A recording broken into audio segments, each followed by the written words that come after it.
Although everyone knows green pill is where it's at. Secret third option, where you just do something really stupid. Look at him. There's the killer, guys. Look at him. He grabbed that SCV with his little, like, head arms and just grabbed it and, like, ripped it apart. That's what happened. We couldn't show it because it was way too graphic, but that's what happened.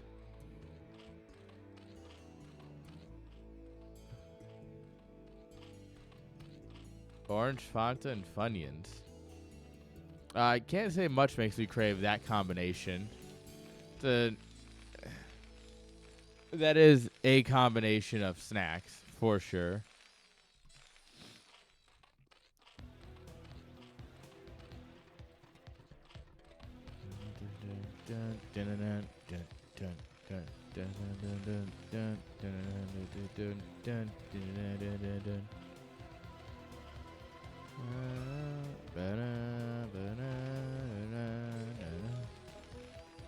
Stim coming on up here.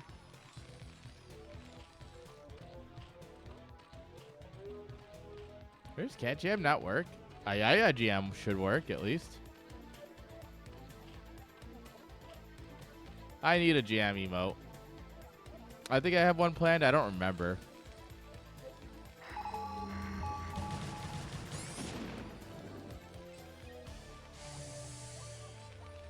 Huh. Maybe I should check my BTTV emotes. I haven't looked at that in a hot minute. We can take a look after this game.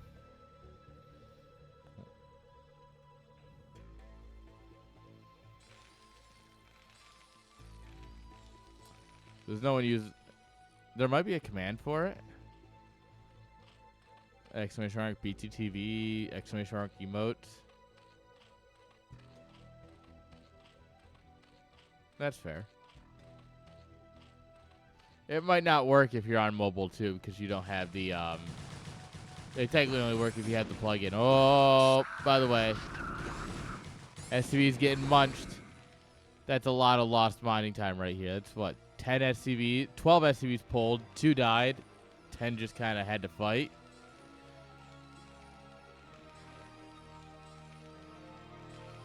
Yeah, rip your mining.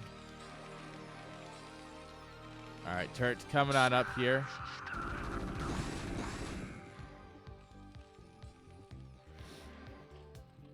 All right, mutas are out, ready to cause some problems.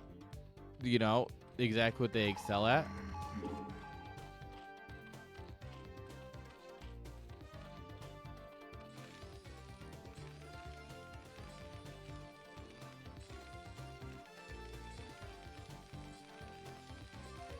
This is not nearly enough turrets. They're all kind of late. Fridge, it's 7:30. You need your turrets by now. Fridge could lose the game here. It's not likely, but it's possible. Being this late on your turret is critically bad.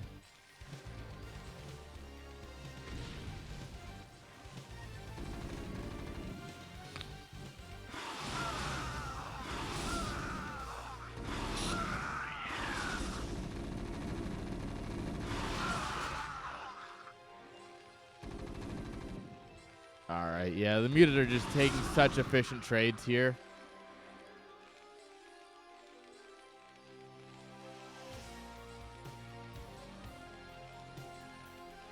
Yeah, that's exactly what you need to sign in. Oop. That's great for Fridge, though. Random free muta. Nom nom. We're not quite getting the shots we want here. Not quite the shots you want. Evo Chamber and Hive coming on up here. Oh my God, crazy Zerg after crazy Zerg. Yes, crazy Zerg is #1 bullshit. Don't worry.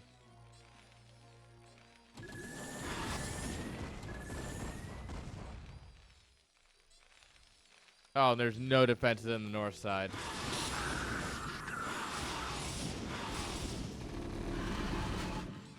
Sir, Amutas hit the second turret.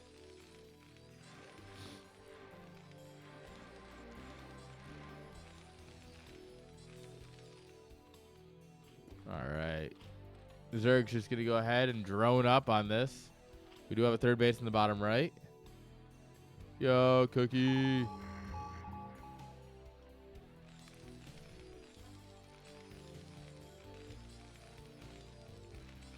Defilers are overrated at tier 2. You don't need them.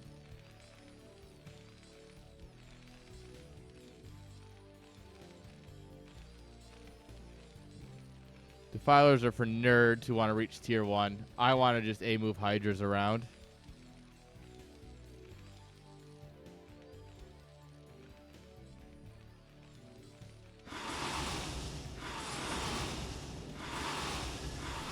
Yeah, this is tier 2. Sorry, I was moving my beer.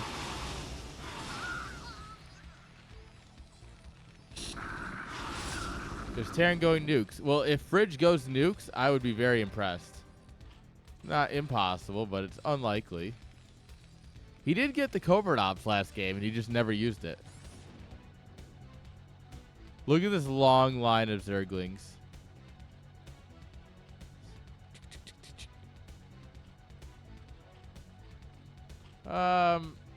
I would say they're the upper side of it, but I don't think they're the top. So the thing is, right? A game where you're at competitive level against your opponent will always look good. Even if you are low level, if you're both equal tier, it'll still look good. It might look a little bit sloppier than people might expect, but if you're competitive and on competition level with your opponent, it'll always look good.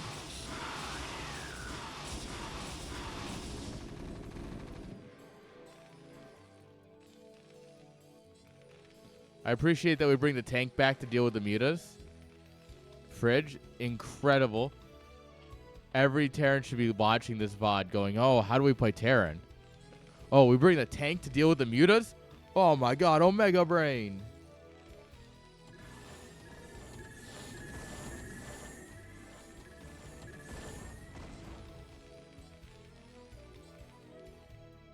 Alright, lots of links just chilling.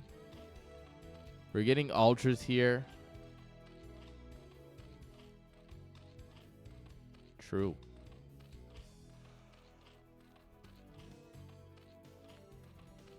All right, Chitinous Plane's about to finish up, so we could hit a 03 timing attack with the ultras here. At about 12:30, we should be able to break the Terran. I actually can see this working really well. There's a lot of stuff on the map. Like, you A-move here. Obviously, you're going to take an accidental engagement that you weren't planning on it. But then once you take that, you crush it, and then you move on into the natural. Or better yet, you A-move in here. You realize he's got stuff. You pull back. He chases. You send all this into the natural.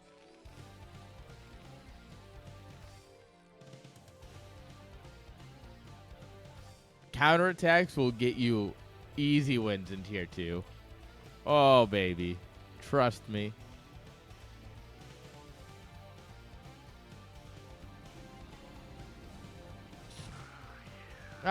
It's good, but like, look at the gas bank, right? Like, his bank is his biggest issue. And some of this army movement, like, he could have basically just gone straight across here. But Crazy Zerg is just so good that it doesn't really matter. That realistically, like, Crazy Zerg's power is in the fact that ultras are just really good if Terran's not ready for them. If Terran's not ready for ultras, they are just so powerful. GG's.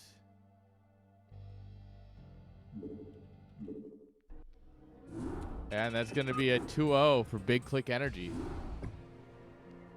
Well, no, what you actually want is you want the ultras to tank the hits.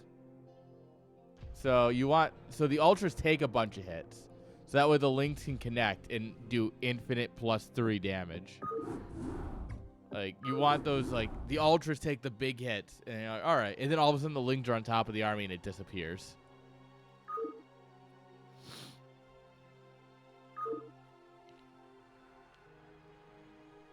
That is, like, that's the ideal scenario.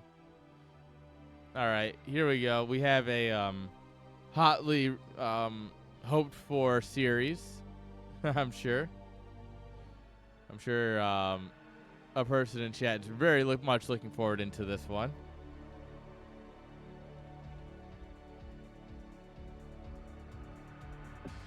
All right. Oh, gotta update that. There we are. All right. I don't know what I did, but my shoulder's just kind of like starting to hurt.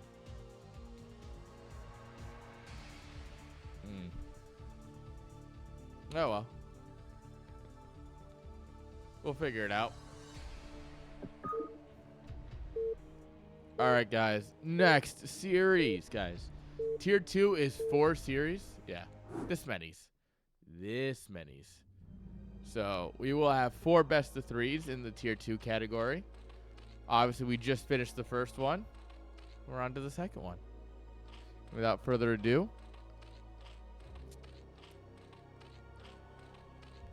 spawning here in the bottom left-hand side with the blue drones. Give it up for Maddie's. And in the bottom right with the red probes, give it up for Genesis playing as Penesis.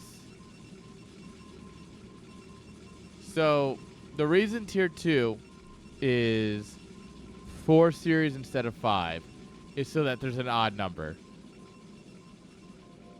This gives you 19 series in a week, so you have a definitive winner without having to go to map points. With a, if you had 5 series, you'd have 20, so theoretically you could split down the middle. Tier 2 also happens to have the fewest amount of players, so it's the one that makes the most sense to cut. However, after Christmas break, we are, I've been talking with the staff, and, well, I guess I'm not a part of the staff, so I shouldn't declare myself as I'm a part of it, but I happen to know a guy, or 2 or 3. The staff will be talking about how to if things need to change. And if it's like, oh, every team's got like 8 Tier 2s, but only like 4 Tier 1s signing up, then maybe, all right, the Tier 1s move down to 4 series, and the Tier 2s move up to 5 series, right? So there is conversation about what will happen going forward, but for the start of the season, that is the current plan. This is what we're sticking with, at least. But I think over the Christmas vacation, there'll be some reevaluation.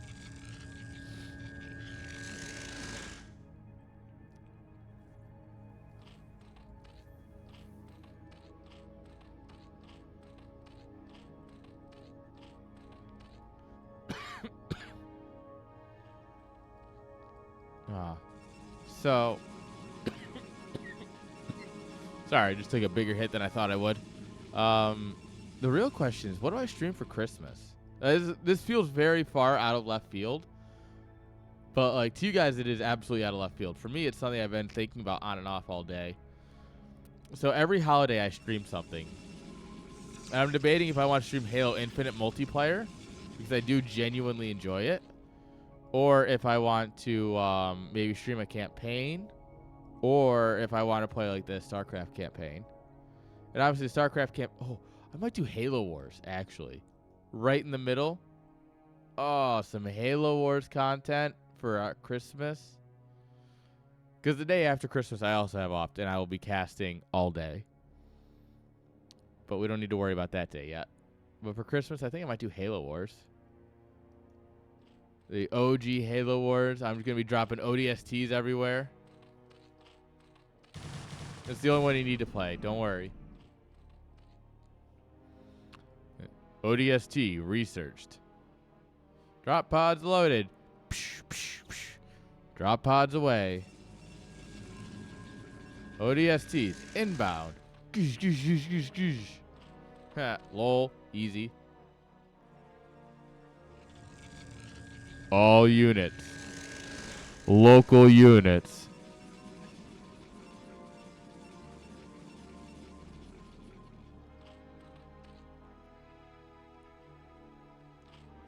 Oh, man. I can play the hell out of Halo Wars. Yeah, I think I'll play that for Christmas. I think that's what we're sticking with, is Halo Wars. Classic.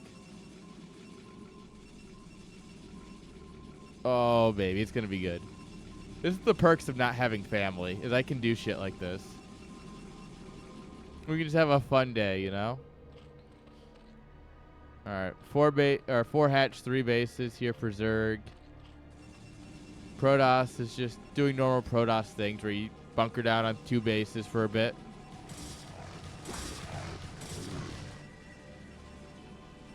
Zealot comes on out, gets a Ling, not going to get much else. Micro's way too good here for Maddie's. Where Maddie is. I don't really care. I'm going to mispronounce it no matter what. So, thumbs up. Good luck.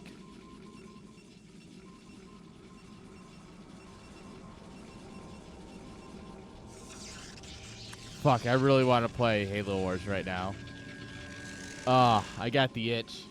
I don't know if I'm going to have to play it this week. Man, when I get the Halo Wars itch, it's just an itch that can't be scratched without playing Halo Wars, you know?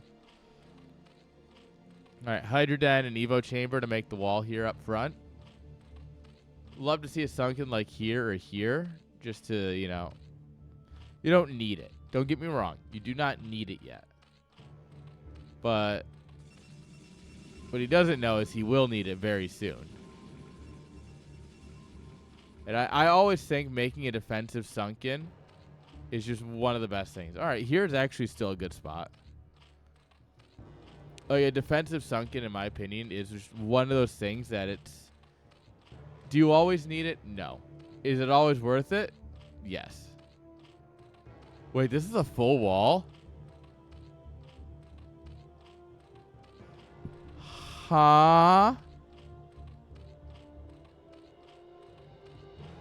That means Zealots can't get in, right? Right?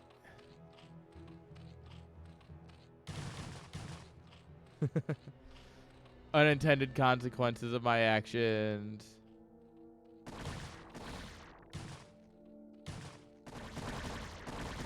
Bye, Evo Chamber. Which sucks now because the Sunken's immediately open to attack.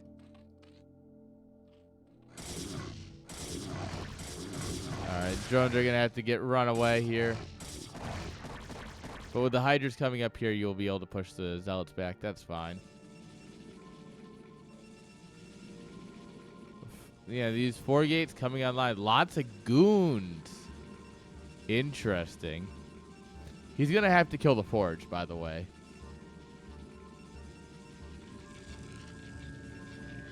Like, you have to kill the Forge here, I think. But you have to wait till +1's done, obviously. And then you kill the Forge.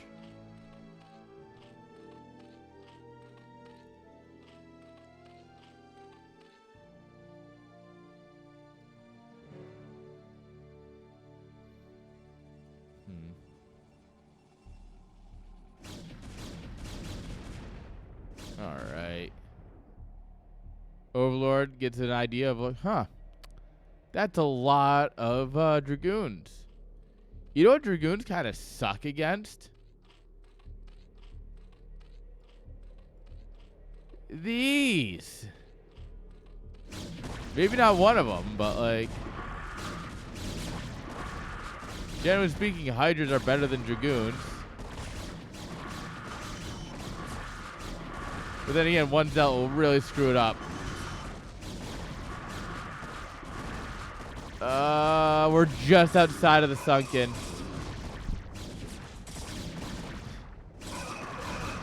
Yeah. Dragoons in mass obviously will beat something, but like... the Hydras are still doing better than they should because they're Hydras.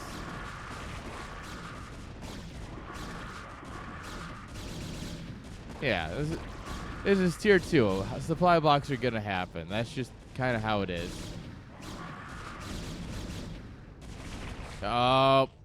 Losing Lurker aspect actually sucks.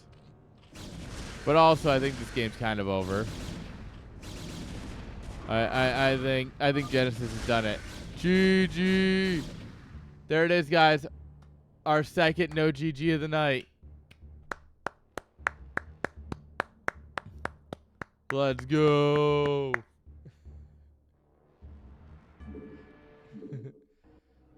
Yeah, it's an ally GG. Yeah, it's whatever. I'm fucking with you. It's fine. I don't really care. I personally don't. I think everyone should GG, but I understand that some people just won't. As long as you're not BMing, you're doing better than half the people, you know?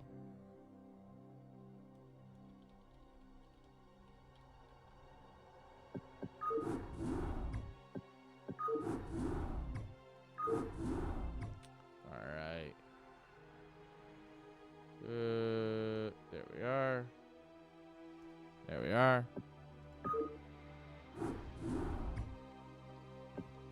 Alright, next game. Ow. That's true. Participating is better than nothing. That's what I've said about BSL for quite some time. If you enjoy what you see, you have to participate. Otherwise, you're just, you know.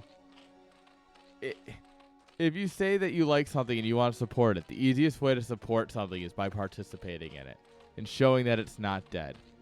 Because then people will continue to do it. If nobody showed up for CSL, I wouldn't keep putting on CSL, you know? But people keep showing up, so I'll keep putting it on. CPL, same thing. People keep showing up, so Y2 and Dada keep putting it on. That's just how it is. Spawning here. In the top left-hand side. With the white drones. Give it up for Maddie. And in the top right. With the purple probe. Give it up for Genesis. Penesis. Pen Island. Now there's an old joke for y'all. You might catch that one.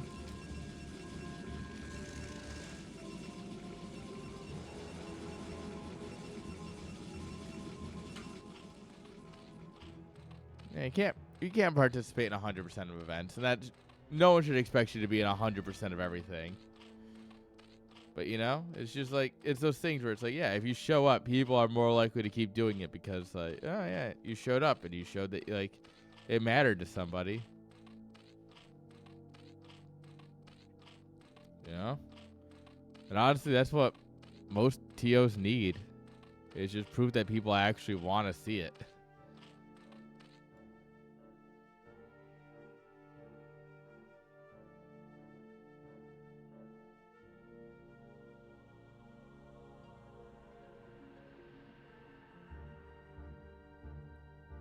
Alright. Gateway first, guys. We're going gateway first. B, aggressive. B-E, aggressive. The Aaron BRB. So that spawned out of a joke. Someone made a joke about the Airbnb because we had a B&B, obviously, and I was the one organizing it. So they're like, oh, it's the Airbnb. And I went, ha, ha, ha. And then I organized another B&B at the same time. And they made the exact same joke. And I went, guys, why are two people making the same joke? And then that emote came out of it. It kind of morphed a little bit into the BRB for emote purposes, but I like to think that that's one of the better emotes that I got for followers. Well, I guess it's just that in the GGs, so.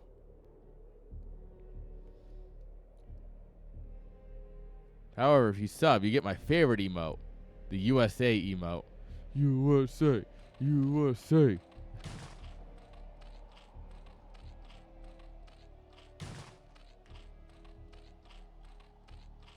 Yeah, imagine not having the USA flag with USA flashing in red, white, and blue. Can you even call yourself an American if you don't have that emote?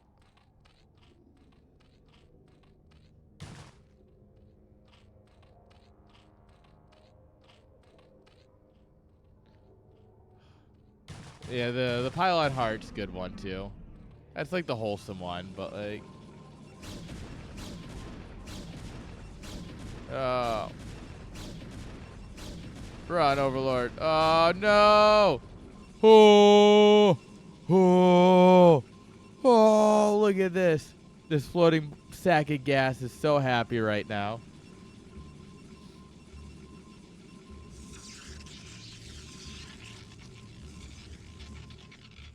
All right, third hatch coming on down. Yeah, that was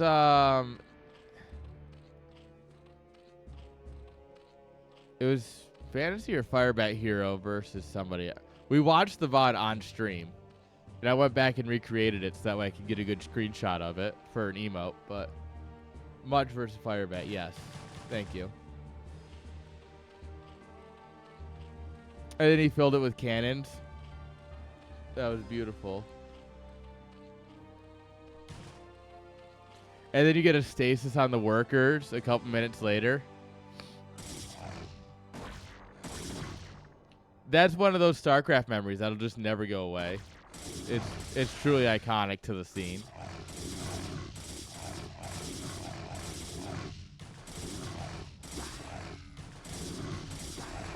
All right, 3 Zealots is enough to tear through a lot of Zerglings, so... Oh, that was a drill right into the claws of the enemy. 4th Zealot shows up. We're going to have to retreat again. At this point, these drones have been doing nothing but running for quite some time. We're forcing out a lot of links here. Link speed's about to finish. That'll make them much more dangerous. What you really should do in a situation like this is you leave one guy on the ramp to hold him off, and then the rest run into the mineral line. And it's so filthy. But I think this is, if not critical damage, this is intense amounts of damage for Genesis.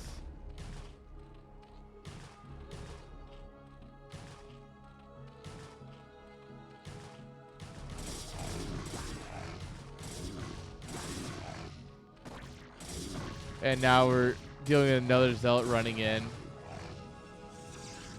More gateways coming down. Stargate's coming up here. Temple Archives is coming on up here.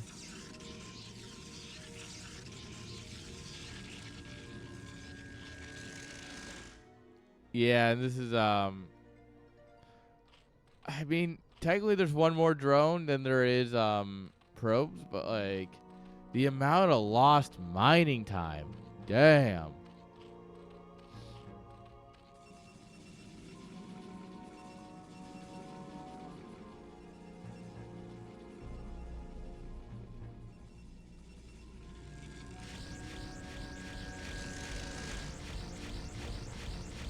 Beep, beep, beep, beep, beep.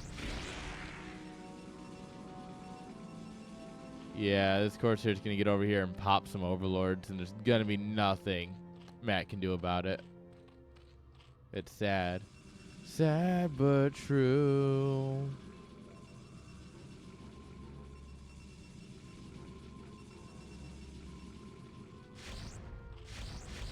Yeah.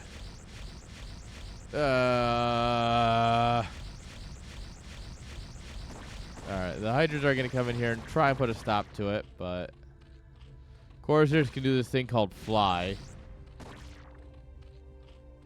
And yeah, that's pretty good actually. Flying, kind of underrated. Oh, we're setting up for a big Zealot hit. 10 Zealots.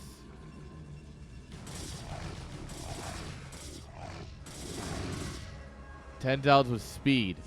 Mind you, this is with speed, which means Hydras don't matter anymore.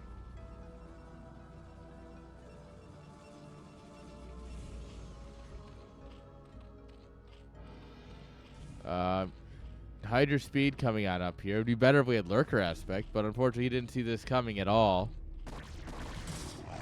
And this is just going to hit like a truck.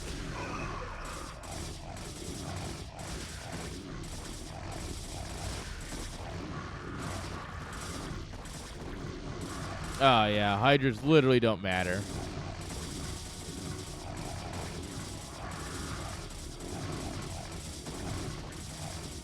Oh my god. It's a massacre.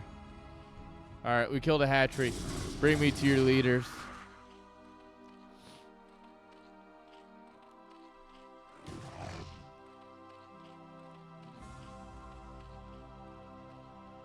Hey, we haven't lost a single zealot, by the way. We have one that's close. He's living on the edge, but we didn't. We sent in 10 zealots and we left with 10 zealots.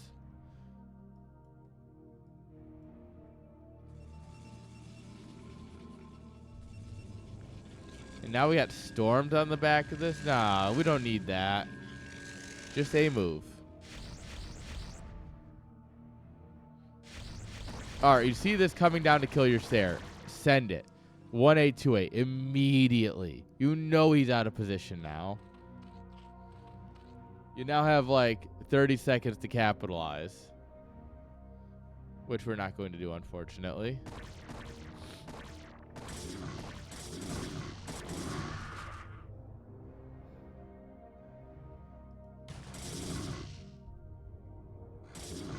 All right. Zealot High Templar is a great unit comp. I do think it's a little sad that this is not nearly as popular as it was a couple years ago. But I still think it's great.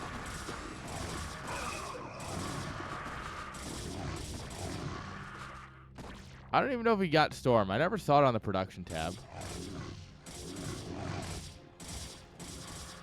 So we're going to find out, I guess.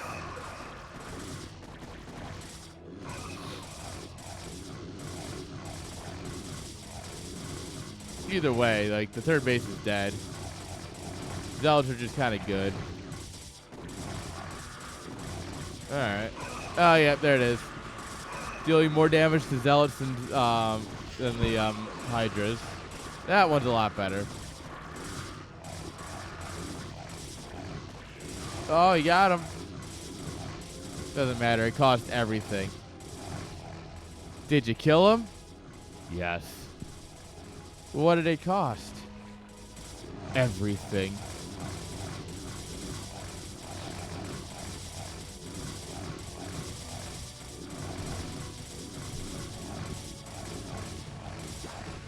Alright, Ling's getting deleted. More Zealots coming in here. Unfortunately, I do think this is kind of the end for our Zerg hero. Unfortunately, I'm going to be holding out a little bit longer for my hero. You took the gas. There's something missing, though.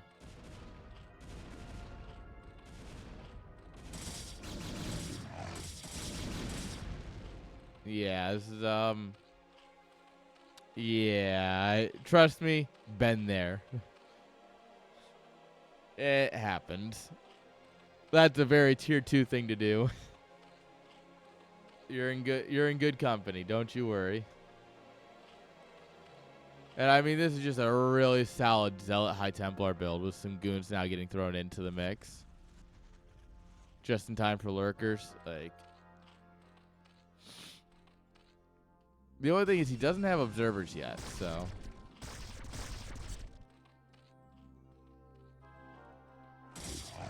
Oh. Ha.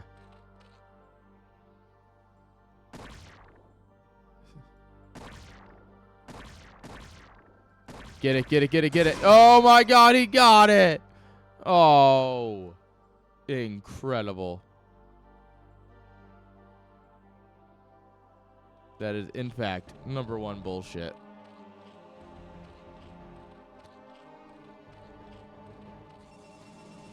Alright, observers are coming on up here at this point. It is just a matter of time before Protoss decides to 1A2A.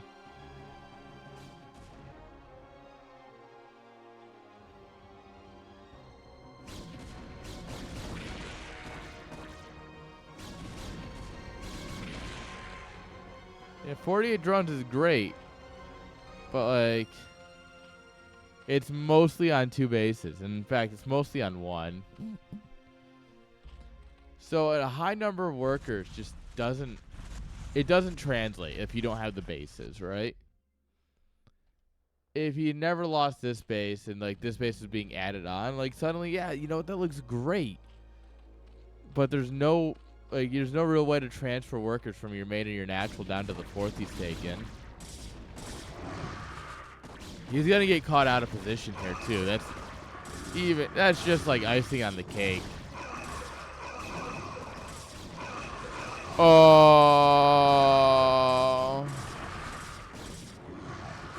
it's GG. GG is called in ally chat, of course. But the thing is, oversaturation does not work for Zerg nearly as well as it does for the other races. I've never gotten a full answer, but you want 1 to 1.5 drones per mineral patch for optimal saturation on Zerg. Versus Terran and Protoss, you want 2 to 2.5.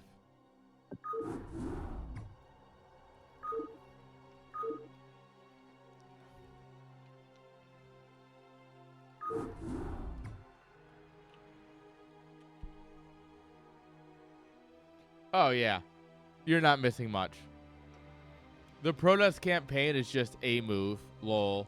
A move, lol.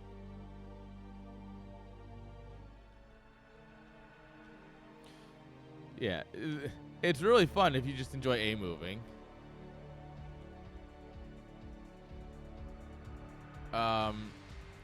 It does make me so Wings of Liberty was a great campaign. A lot of people have issue with it because of the ending. But I think that it actually makes sense if you pay attention to the campaign. A lot of issues people have are because they never actually paid attention to like the end of Brood War or like the middle of Wings of Liberty, where the 2 points that actually make it all make sense. Heart of the Swarm was made in about 4 weeks, and it shows, and it's not that great. Legacy of the Void is a lot of fun, but oh boy is it dumb. It's very handholdy. It very much just like, it breaks immersion. Because like, think about it this way. In original and in Brood War, you are the magistrate. You are, the colonel. You are the advisor. You are the, executor, right? You are the faceless person that you get to be as the player. And Wings of Liberty does pretty good with that. You play as Jim Raynor, essentially, for all intents and purposes. Heart of the Swarm, obviously, you're playing as Kerrigan. Legacy of the Void treats you, though, like a third-party player for parts of it. And it just sucks. It makes it so much less fun to play. And I just hate it. There you go. That's my rant.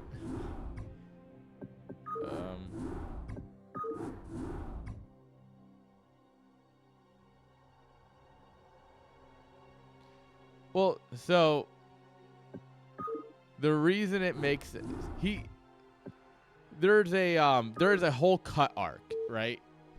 That would make it make a lot more sense. There's like a whole like alcoholism arc for Raynor that got cut, where he has to deal with like his inner demons of being like drinking himself to death after everything that's happened. And that getting cut really ruins a lot of things. But at the end of Brood War, in the secret mission, you as Zeratul find a hybrid facility where Duran is at. You find Duran at a hybrid facility making these Protoss Zerg hybrids. And like that's a cool thing. And in Wings of Liberty, it builds on that. They're these scary force with this faceless evil behind it, which is incredibly good writing. And then you get like, oh, actually, we need Kerrigan, because if Kerrigan dies, we can't actually beat the threat. And Raynor has to make this hard decision to let her live. And I think they don't play it out correctly. I think you could play it out a little bit better. But overall, the idea holds some water, where he has to make this tough decision. And people who don't pay attention to the lore, people who never played Brood War, and people who just are casuals, and I'll admit, Like I don't want to be rude to casuals, but the people who are very casual about it will miss that, and it won't make sense. And whether you think that's good writing or bad writing, that the casuals miss it, but the diehards get it, that's up to you. I think that the campaigns are fun little like ideas to, like the campaigns have fun mechanics. You get to do some silly things. You get different units, right? Wings of Liberty, you get the diamond back. Heart of the Swarm, you get like the aberration. You get Kerrigan, obviously. And Legacy of the Void, you get all of these different units that you get to fill these different roles. And I there is some fun to it, but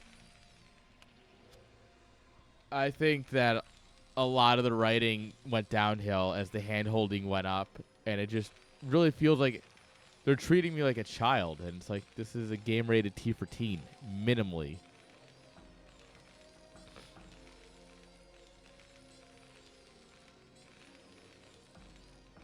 Dude, the Overmind's the greatest character.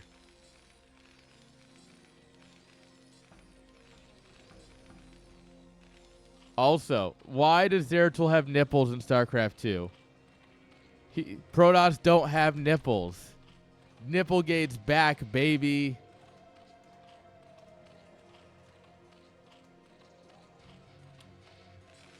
So the Overmind, the Zerg under the Overmind are very much like an organized force. Under Kerrigan, it's very swarmy. Kerrigan brings the swarm to the Zerg, I feel. Like, yes, the Overmind obviously used swarm tactics for a lot of things, but it's a very organized swarm, right? Like, it feels very calculated versus the Kerrigan swarm, which is just, I'm going to throw bodies at you until I win. Lol. Yeah, they're... Well, I mean, that is kind of lore stuff. That's just kind of how Kerrigan controlled the Brood. And, I mean, that shows in StarCraft 2, Heart of the Swarm, with her invasion of Korhal. I mean, if we're gonna use all lore here, yeah. With her invasion of Korhal, it's literally just, I'm going to throw Zerg at you until I win. What are you going to do about it? And the Overmind, think about the Overmind's invasion of Ire, right? Like, the Overmind's invasion of Ire is very much a calculated plan. It's very much a, all right, we know where we're going. We're going to send in this strike team to secure this spot, and we're going to do this thing. And yeah, and I think that makes the Overmind a better commander. Like, in terms of, like, leading troops and stuff, the Overmind is so much better. But as someone who really loves swarmy Zerg and the idea of that the Zerg is just a menace that's meant to overrun everything, that is much more up Kerrigan's MO.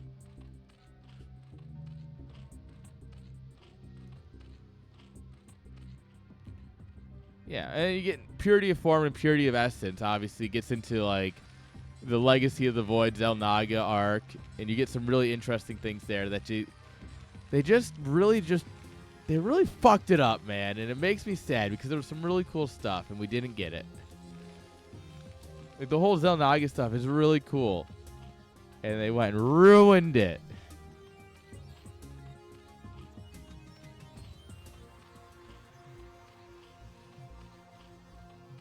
Look. Everyone wants a little bit of Protoss in their gene pool, let me tell you.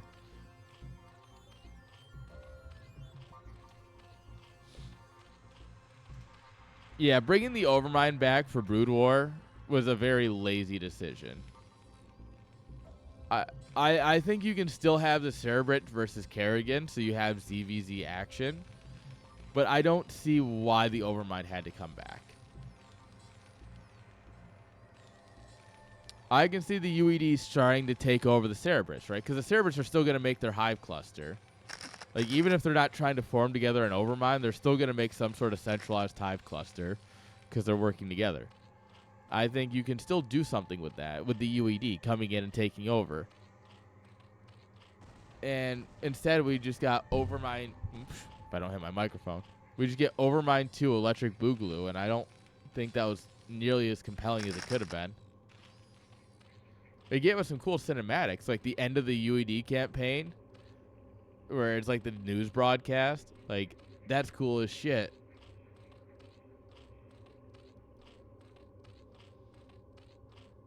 But like when Kerrigan shows up and she's like, I'm the queen bitch of this sector and I'm gonna rule it, and you're like, damn, mommy. I mean, Kerrigan. You know, like that was badass, right? We wanted more of that.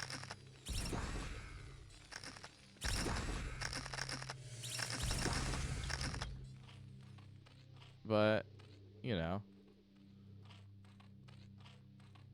I still think the Brood War campaign's a lot of fun, even if I don't agree entirely with the idea of a second Overmind.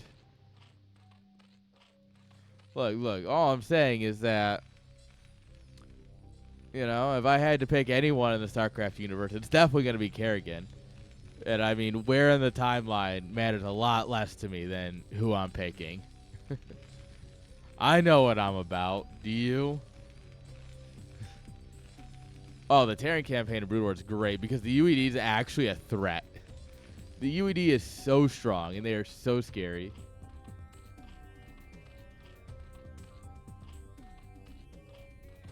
I think...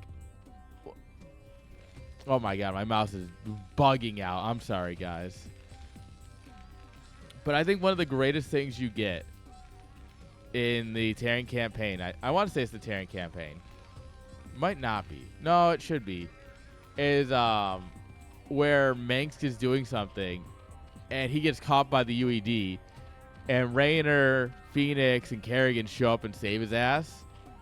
And like you get like this really cool interaction of, we all hate you, but boy do we hate you less than we hate those other guys. So you're lucky. And like I think that's like a really cool moment of like the enemy of my enemy is my friend, right?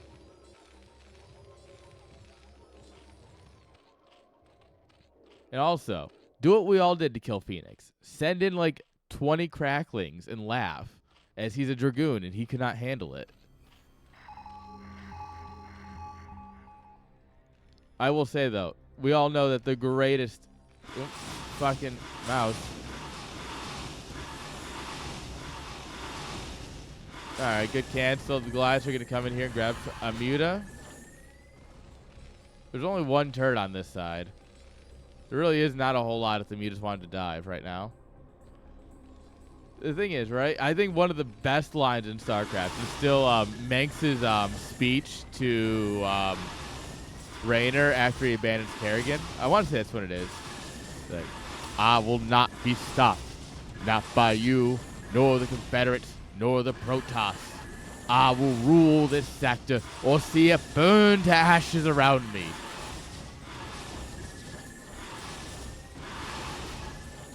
I think that is one of the greatest deliveries in like video game history. That's like a cinematic level line.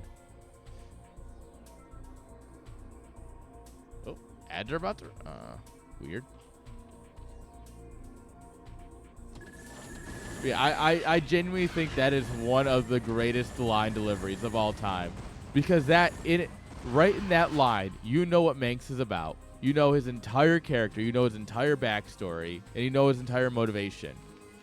His motivation is to rule the sector at all costs. When you know that he nuked Core Hall in order to liberate it, like you realize like, oh, this man don't fuck around, right? And I feel like that's just one of those moments that really solidifies that. Oh god, Goliaths versus Ramp, baby.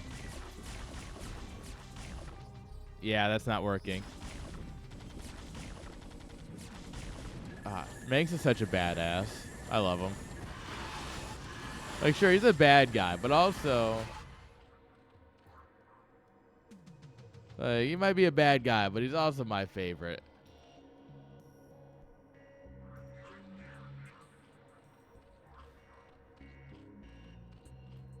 Dude. Yeah, Redmond's very upset with Goliath right now. After that moment. And honestly, I'm a little bit upset with Goliath too after watching that. I can't even like blame him. Like, bro, fuck Goliath pathing. That's how I feel at that point. I will not be stopped. Not by you, nor the Confederates, nor the Protoss, nor anybody. I will rule this sector, see it burn to ashes around me. Ah, it's such a good line. 2 lines, technically. It's a good stanza. All right, how about that?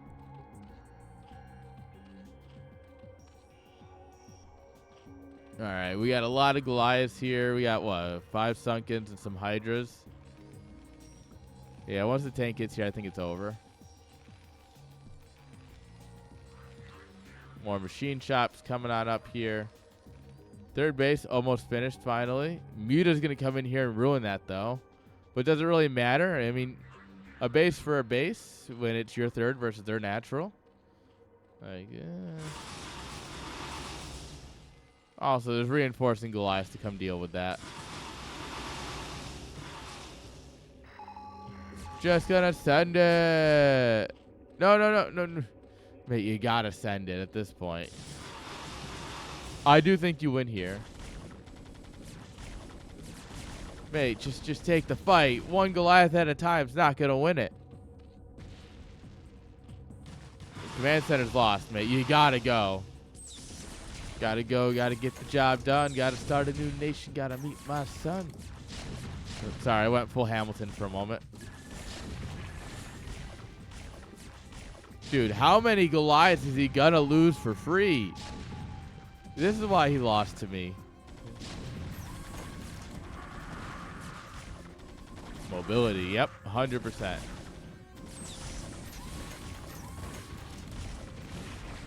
But, I mean, Mech's making use of the one thing that Mech's really good at, which is being unfucking killable. Yeah, these mutants are going to die, and it's going to be basically GG. Because there's no way you're stopping this with anything you can push out. Yeah, and that's it. That's all Redmond needed. GG. Redmond takes game number 1. Merlin's tapping out. GG's. He's fine at the game. You know, we'll let him. We'll give him a pass. He took a game. All right, guys. We have 50 seconds until the ad run, so I'll see you guys in a couple minutes. Don't go anywhere. We got ads. I'm sorry. Don't blame me. Blame Twitch.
crap, it's 11:30.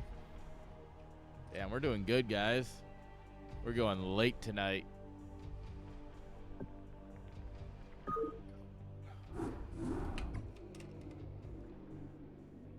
All right, guys, let's get right into the action. I just wish people would understand that it's okay that we're pissed off that a pedophile is in the community. Why is it a bad thing that we're pissed off about this? Like, come on, guys. Like, is it really a bad thing that we're upset about this? I don't get it.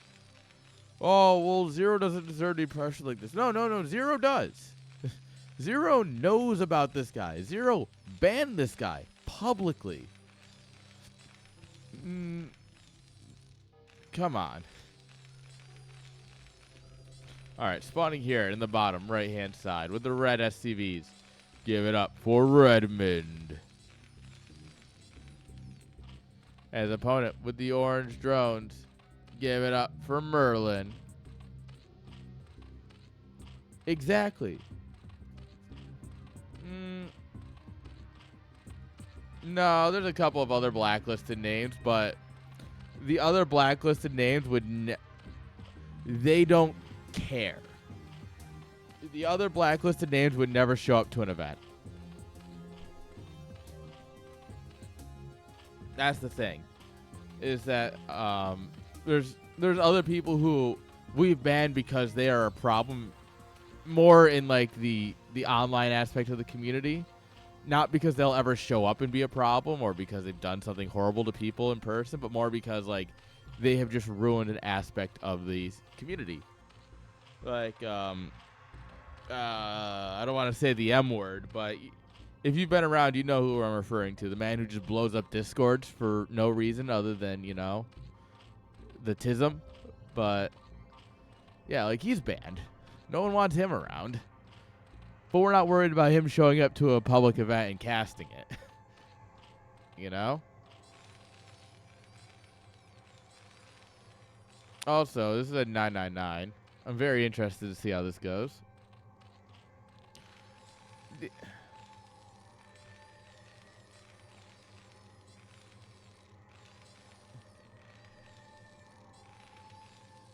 It's a hatchery in a pool.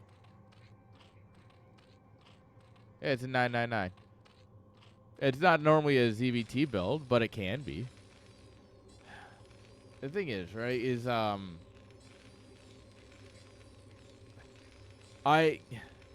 all signs point to Roosebrain being a guy who wants Rapid there for some reason. Roosebrain likes Rapid, and Roosebrain heavily funds BSL.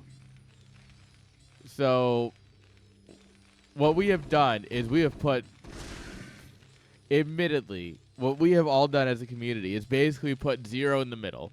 And on one side is the community and all of our funding.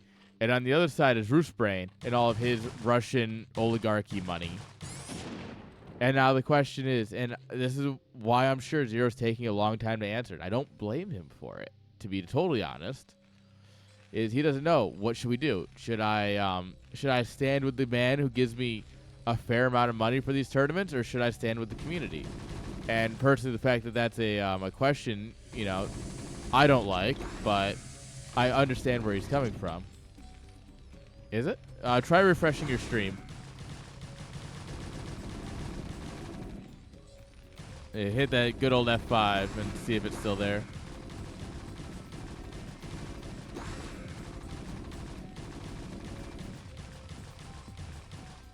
Yo, Wormy Pooh Bear, thank you for the follow.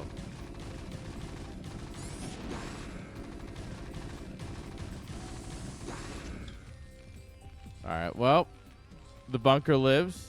We have a vulture out.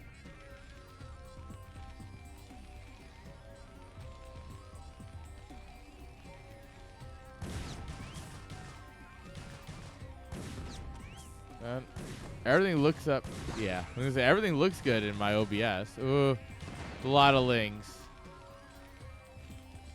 A machine shop's a questionable choice right now, but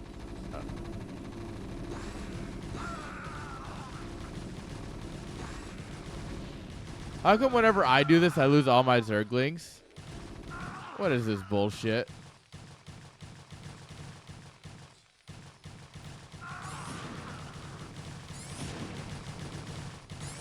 That.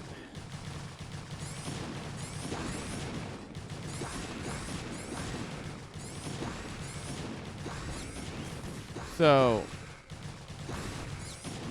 after this, I'll get into that. This vulture's really trying to make magic happen, but I think Merlin's basically got everything done that needs to get done.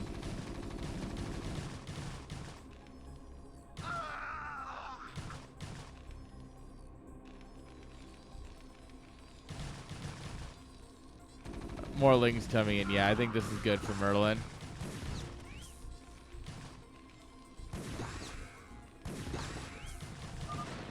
GG's. All right, so yes, a couple things on that. One, Rapid has never denied. The biggest part is Rapid has never denied the allegations, nor has he ever apologized for anything. So when everyone went, hey, why are you sending dick pics to girls underage? He went, and then just disappeared.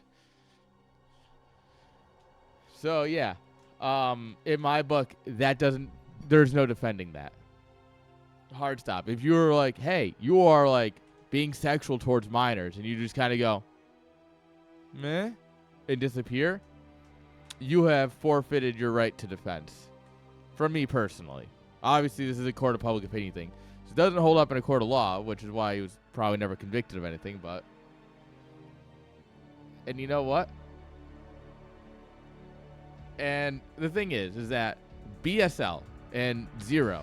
So there's a tweet. If I do this, let me grab it.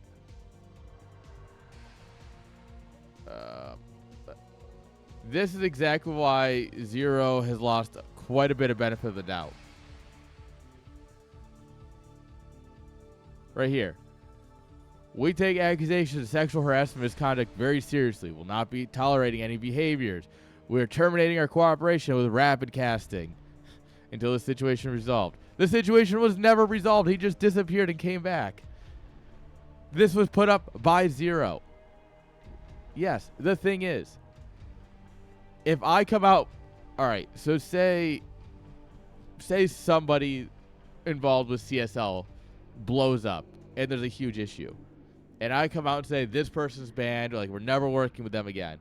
And then 3 years in the future, I'm working with them. I'm in the wrong.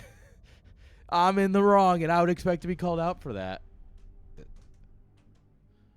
I mean, sure. I don't disagree with that. Also, I need to bring you guys in on this.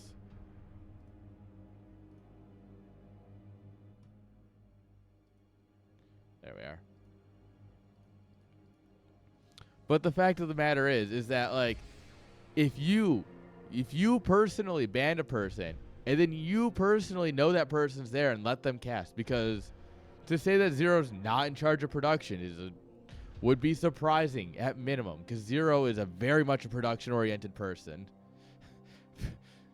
Zero is very good with production. I've worked with him. Like, that's his thing. Like, to say that, like, he had no knowledge of this happening is just unfathomably unbelievable. Having put on a LAN event and putting on 2 more this year, you genuinely know what's happening in terms of, like, who's sitting at the desk. Or you can take the time to look because you are teching, because you want to make sure the stream is working.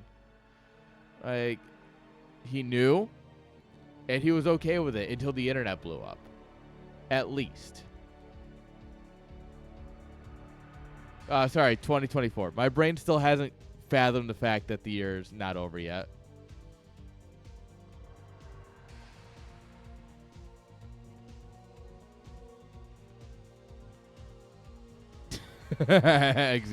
Usual was temp banned. Lol. I'm just getting. Oh, hey, look, here's the idiot. All right, turtle.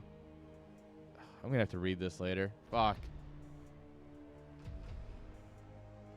And that's the thing. Is like, That's the whole point of the the TO statement.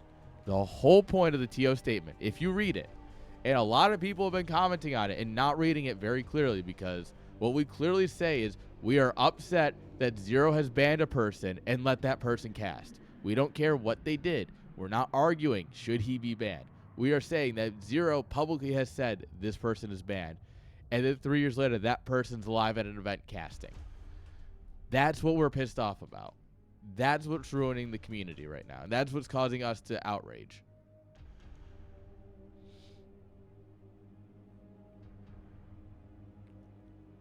And like, you know, it's like we're standing for something. I like to think, at least. No, this was like 2020, so. And so the funny thing is, right? So this happened in 2020. 2020 is when the BSL statement's from. In the few years prior to that, he did the same thing in the League of Legends community and was banned. He was banned from the League of Legends. How bad do you have to be banned from the League of Legends community?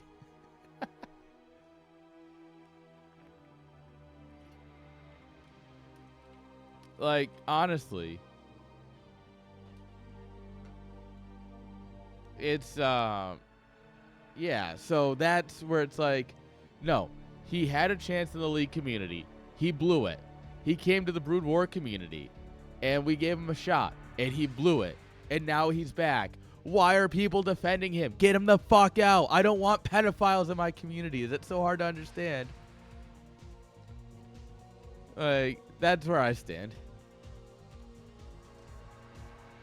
Yeah, like, that, you know, this is like, that's how I feel about it. Is like, in my opinion, I get that it's not like a cut and dry thing, but like, why are we defending this guy?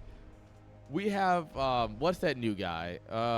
Send a Third or whatever the guy's name is, who has like 1,300 viewers at a time trying out Brood War. That's the kind of guy I want in the community. That's the kind of people we want here. Not fucking Rapid. Ugh. Why is it so hard to understand? Yeah, he would approach with his penis size as like the opener. Is another thing. But yeah, so that's like, I just don't get why people are like, oh no, like you can't attack him. Our community is small. No, we just need to invite better fucking people.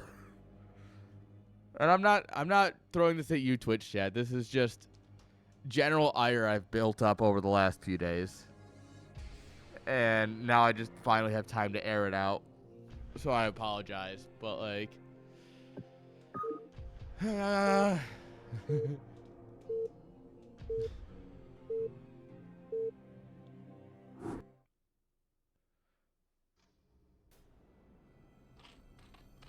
it's like, the thing is that it all comes down to, I don't really care, but he's banned. He was banned very specifically from these types of events, and he shows up and is honored. Being put on camera is an honor. Don't let anybody tell you otherwise, even if it's an open casting desk, like Home Story Cup was, or Chat Starland was, and will be. It's still a fucking honor to be on camera from the tournament organizer. And if you're letting him on there, you're honoring that person. You think that they have the ability to talk and represent your brand. And that means Zero, inadvertently or not, honored that person.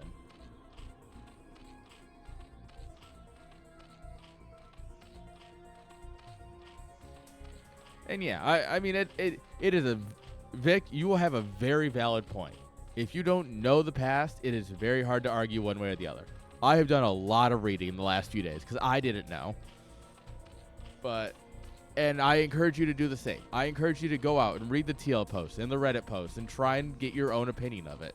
I will always encourage that. You should always try and read things for yourself. But I will tell you that my point, I've drawn my line in the sand and I'm standing behind it, you know?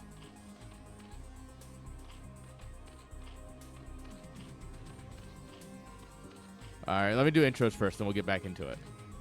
Spawning here in the bottom left-hand side with the creamsicle drones. Give it up for Merlin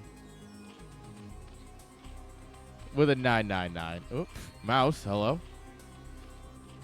And in the bottom right with the red SCVs. Give it up for Redmond. Yeah, we're talking about Rapid and the whole situation. And I'm just like, the thing is, the thing I will always come back to, and point one, as a tournament organizer, we're just pissed at BSL for letting him be there in casting when they've openly banned him. That's what we're pissed about as TOs. As a person, though, like totally separate from my thing, I'm pissed that the dude openly never apologized or denied the allegations. Everyone went, dude, you're sending dick pics to a young girl? And he just went, huh, and disappeared. I'm sorry.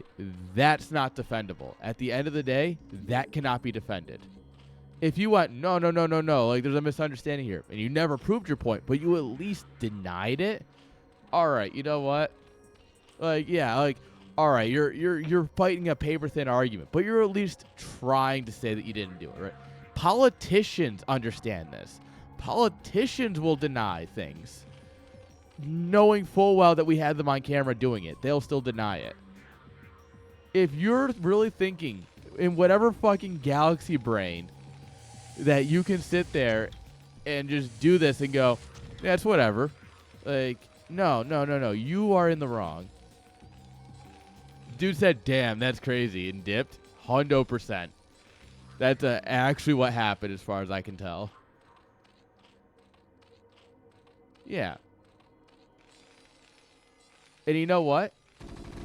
If he hadn't done it to the League of Legends community before doing it to the Brood War community, I would also have more sympathy. If it was you show up and you have a bad time, you know, you're down. We've all been down bad, all right? Like, look, bro to bro, like, we're all, statistically speaking, we're all guys here. Like, we've all been down bad once or twice, right? But, like, admit it. Like, shit.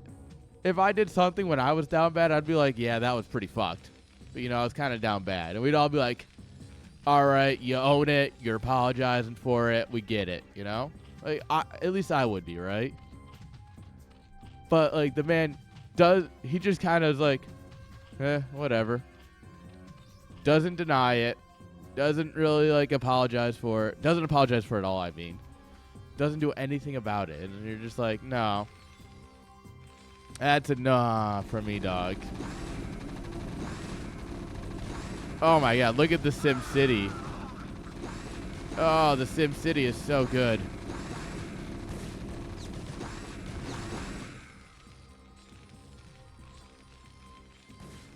Yeah, Wormy, that's down bad. You know what? But you know what though? I get it. And honestly, I get it, you know? Sometimes, you know, sometimes you're aiming for a 6, sometimes you're aiming for 2 3s, you know? Like, trust me, I get it. But, like, the trick is to own it.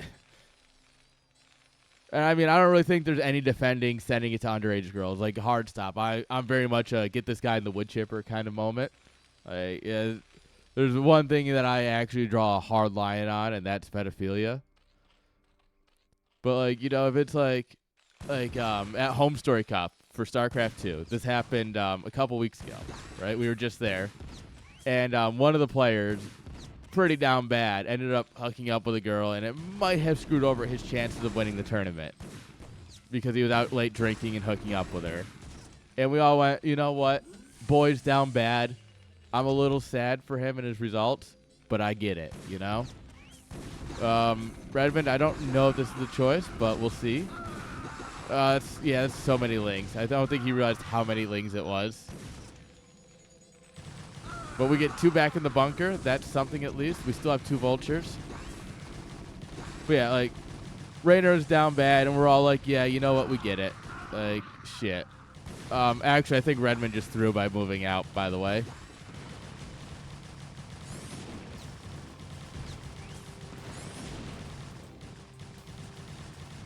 Yeah, moving out was a mistake. GG. No, it wasn't her word against his because he never refuted it. In order to say he said, she said, you have to disagree. Someone has to say this happened, and you have to say, no, this happened. Trust me, my buddy, one of my closest friends, had a rape allegation thrown at him. And he went, no, that's not what happened. This is what happened. That was a defendable position. Rapid never did that. He literally has never denied it. This is the kind of guy who would fly to Epstein's Island and show the fucking passport stamp. And be like, huh, why are you guys upset about it?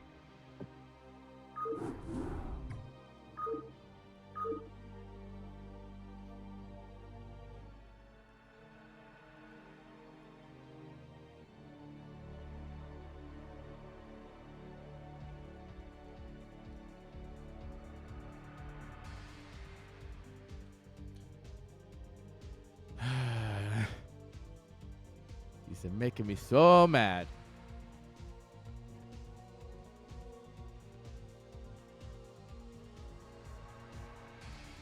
You are making me so mad.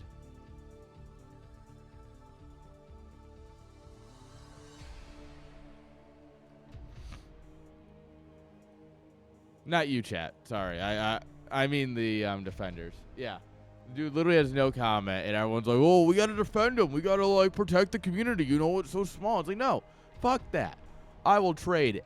I will gladly have a one-person smaller community if it means he's out. Like, what the shit? Come on, guys. We're better than this.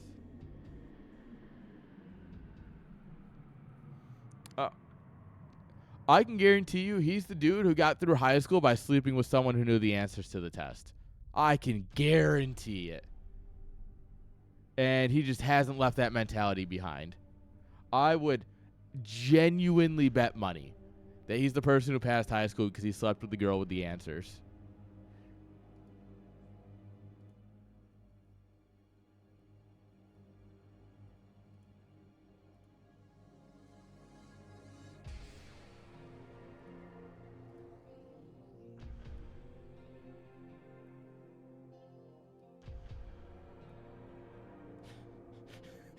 Hang on. Everyone go back to Thailand. Let's get a tape measure. let's call him on it right here, right now. Drop trousers. Let's check. No, he is. I was talking with a guy I know who met him in 2019, and he went, oh yeah, I'm aware of many things about Rapid. I actually met the guy in 2019 in Korea, and I went, that's cool? And he went, it's not. He's a weirdo. And I went, I heard he was at least fun in person. And the dude went, he gives me big creepo vibes. So, hey, Turtle. Dude, there's just no getting around it these days, like today. Yo, whoa, Dave. We're in the middle of discussing some hot drama. Everyone's favorite. How you doing, Dave? I have 13 shout-outs, and they're all from you in my Twitch review. They're probably foreigners. I don't know.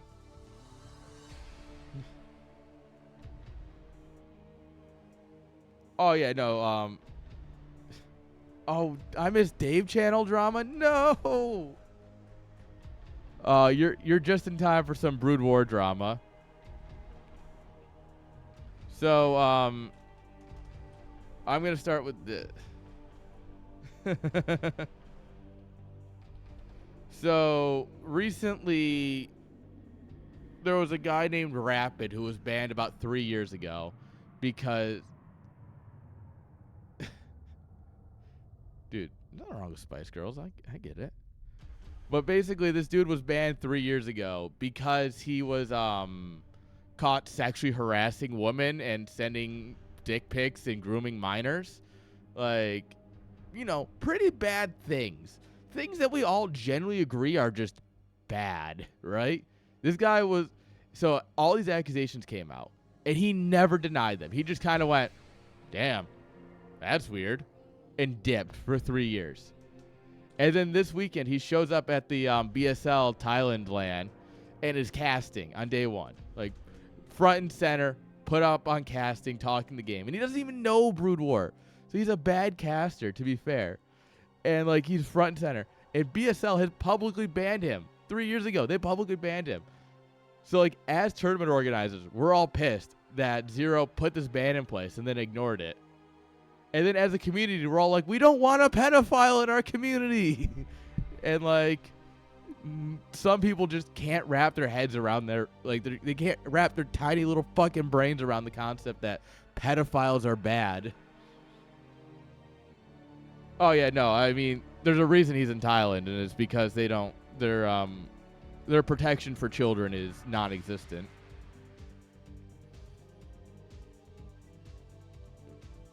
Yeah, it's oh god. I was actually Dave, you would know. I was talking with Historian about it, StarCraft Historian, and he met him in 2019. He's like, "Dude, that guy gave me the creeps." And I'm like, "If Historian says you gave him the creeps, I trust that. That dude's actually a good judge of character."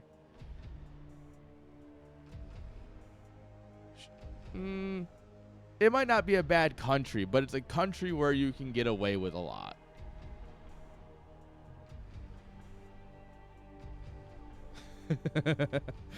Yeah, Dave is the most off-putting person. It's because you're from Utica. Yeah. Oh, yeah, and Bruce Brain is fucking funding it all, isn't he? Brood War is a hot mess in the last few days. It's the TLDR. Anyway, where's my handgun? I think it's just time to bite the bullet. I'm done. We're calling it good here, guys. Some days. Oh fuck! I'm out of beer and whiskey. I guess I'm just gonna have to smoke. That's true. DeWalt too.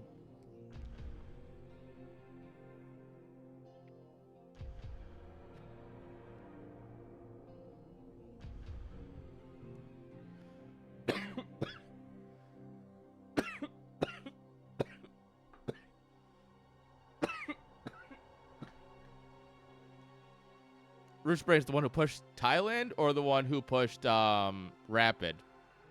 Because I've heard both. Okay. That makes sense. Then I have to go again. Vic, Mama didn't raise no quitter.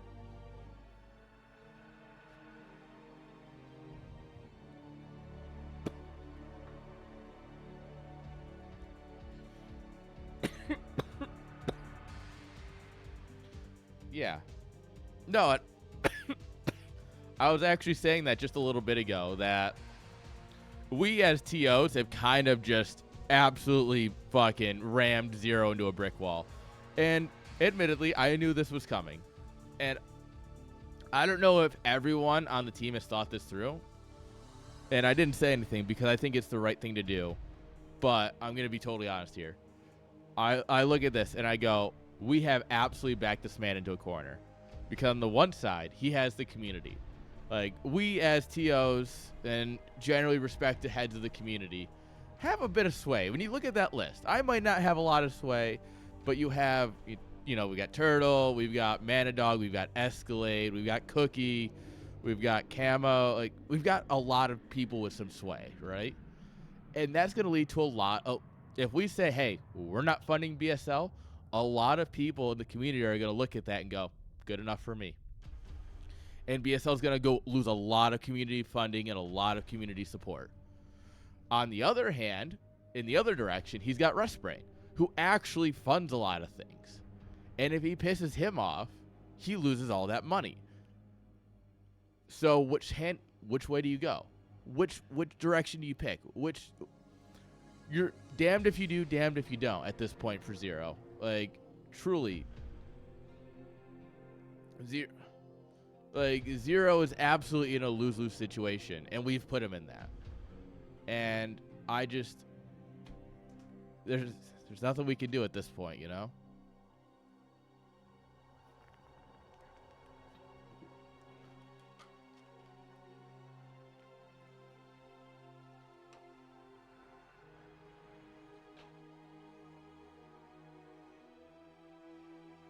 Yeah, and the thing is, I don't blame the casters for not taking a stand.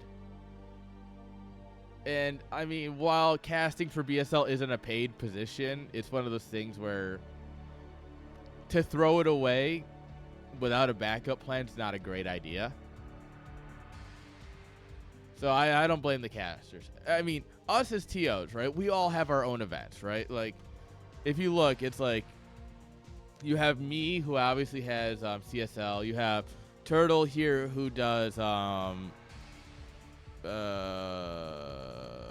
what do you do, Turtle? You do stuff. We got Turtle. You do NAKL. There it is. You have Dada. We have CPL. Y2 Kid CPL. Camo, who did BSL. Queen, BWCL. Me, NSL, BWCL. Escalade. Like, we're all going to be fine without BSL for what we do. The casters are not. That's why we can take a stand and we can leverage this pressure, and they can't. And that's why, despite the fact that I still have, I'm going to spend a long time laying in bed tonight deciding if this was the right choice or not. But I do think it had to happen either way. It's a necessary evil at this point. And I don't like it, but yeah, Dave, it's the exact same thing I do with ESL. 100%. I will call ESL out in every little thing because I know they can do better. And I'm going to call out Zero and BSL on things because I know they can do better. And whether or not it's not, both of these options ruin my career choices. Like, they definitely hold me back. But they have to happen. And I think that being a member of this community and trying to keep this community as good as we can is more important to me than the possible money I can make by working with BSL. And realistically, yes, there is money on the line for me with BSL. We might not have talked about it yet, but I know that Zero is very interested in what I'm doing, and I'm very interested in what he's doing. And the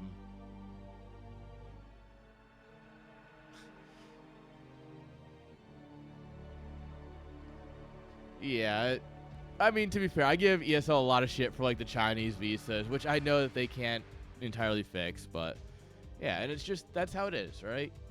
I would rather keep our seat the best we can.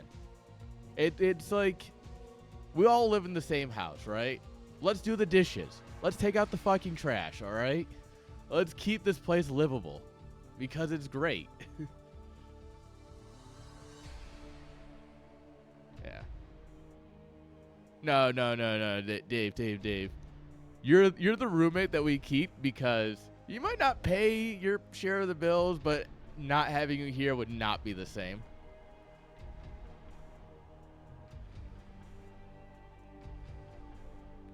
I will admit, yeah, that's true.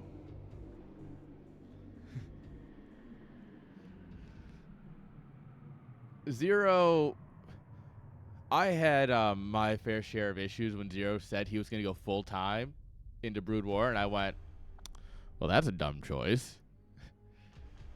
And I was like, well, we'll see. We'll see. And, well, I think I was right. But, you know, that's how it is. Oh, Dave. Dave Tistisk just subscribed. Only Dave 4 Tistis. months-ish. Dave Testes. A little too high for that. No, yeah. There's so many people who put up money for events that nobody cares about. I mean, even if we want to just talk time, Cookie Master, NSL, holy shit. The man made so many videos for NSL on top of organizing everything by himself. Like, trust me, as someone on the admin team, Cookie did it all. And it was just convenient for him. And I was like, brother, do you need help? Yeah, Cookie is like, I don't think. And then, I mean, obviously you have Y2 and Dada keeping CPL together with fucking duct tape and prayers. God, I've seen the back end for the web app. It's not pretty. I haven't helped at all, to be honest. I haven't bothered to care. So, like, but it's not pretty in that back end. And it's, they'll never get any recognition. They will never get anything, right? And I mean, StarCraft 2 doesn't have nearly as much of an issue with that because no small people want to organize tournaments.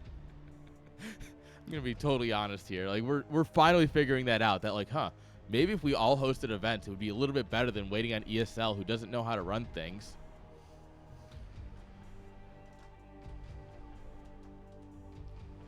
Yeah. Yeah, Dave, that's because you're smart. And people are finally figuring that out. Next year, I'm hoping that next year I can fit a StarCraft 2 event in as well as my Brood War events. But that'll be an interesting one. I mean, say what you will, CWT is putting in a lot of effort in their region. Because aren't they the ones who put on the Czech LAN? I'm pretty sure they are, right?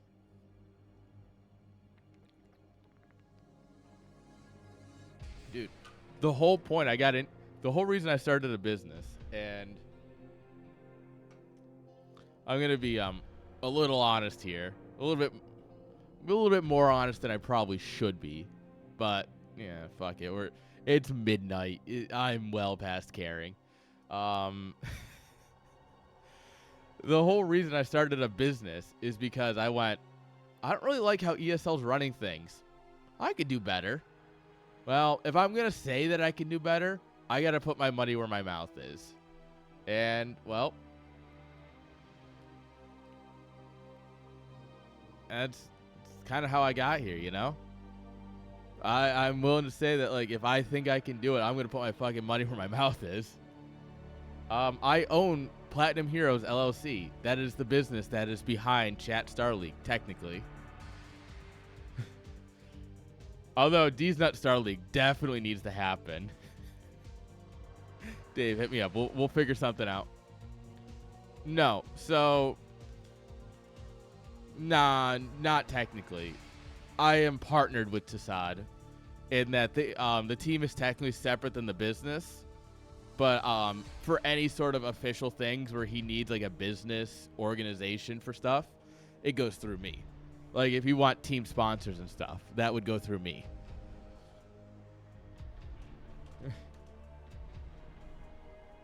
Dude, Stormgate's on my list. I have a huge roadmap on my work computer. It's in my car. But I have a whole like roadmap of like the next 3 CSLs I want to add. And I want to do like Super Smash Bros, Melee Brawl, or both. I haven't really decided yet. And then I want to do a Warcraft one, actually. I want to bring Warcraft 3 into the fold. And I wanted to do a Halo one, but Halo just kind of died. Although it's coming back now. So I think if I aim for Q4 24 or Q1 25 for Halo Infinite, I think that might actually work.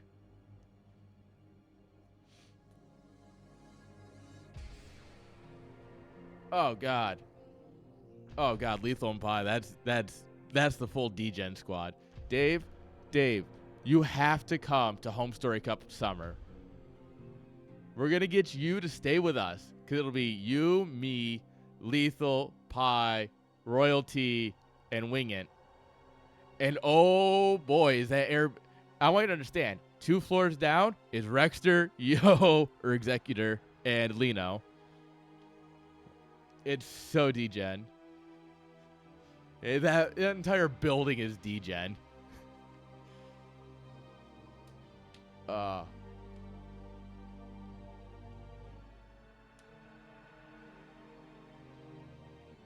100% orange juice tournament. Oh.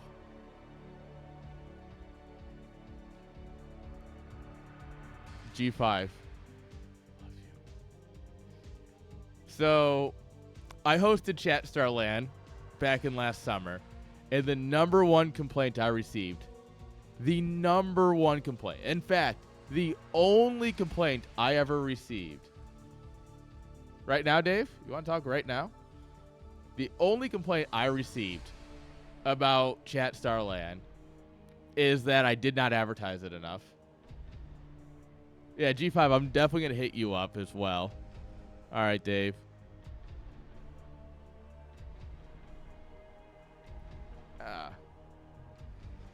All right, Dave, we'll give you your 5 minutes. I got you. I do have to cast one last series. Do you want to cast Brood War, Dave? Fuck it. Let me call you first.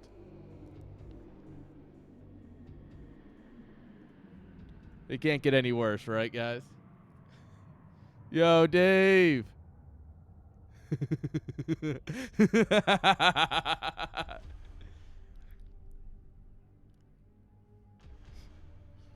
I'm trying to put my camera on, but Discord's being dumb. There you go. I got you.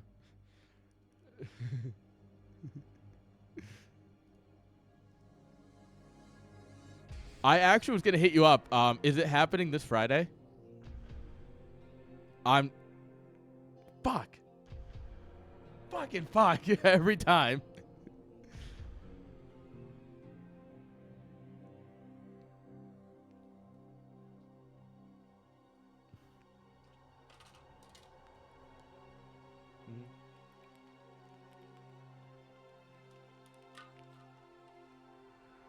Oh, yeah. Nah, we got stuff, Dave.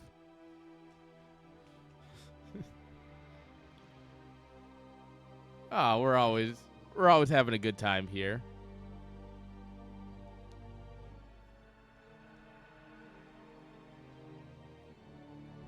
All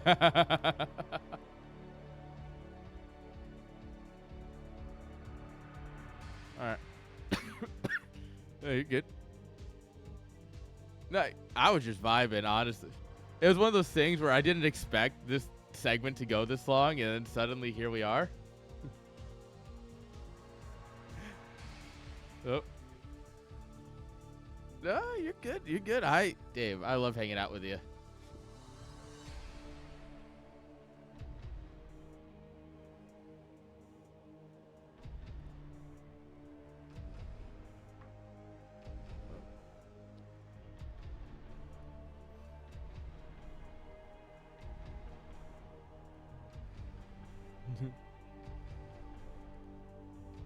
Yeah.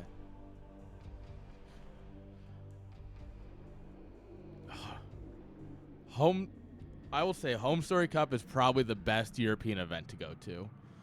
Because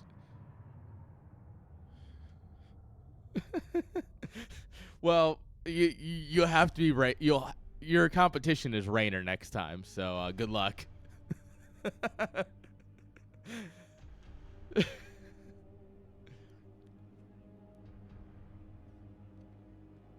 Well, I mean, the dude's got infinite.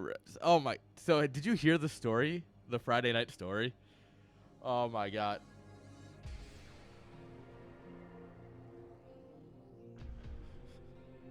So this is what happened. So Friday night, right? So Friday during the day, we have obviously it's day one of Home Story Cup.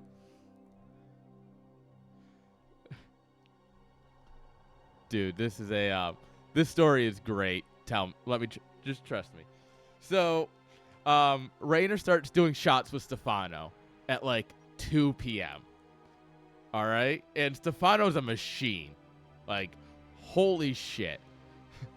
And so they end up doing way too many shots, and Rainer's just doing shots with people, and all of a sudden, Rainer's gone, and I'm like.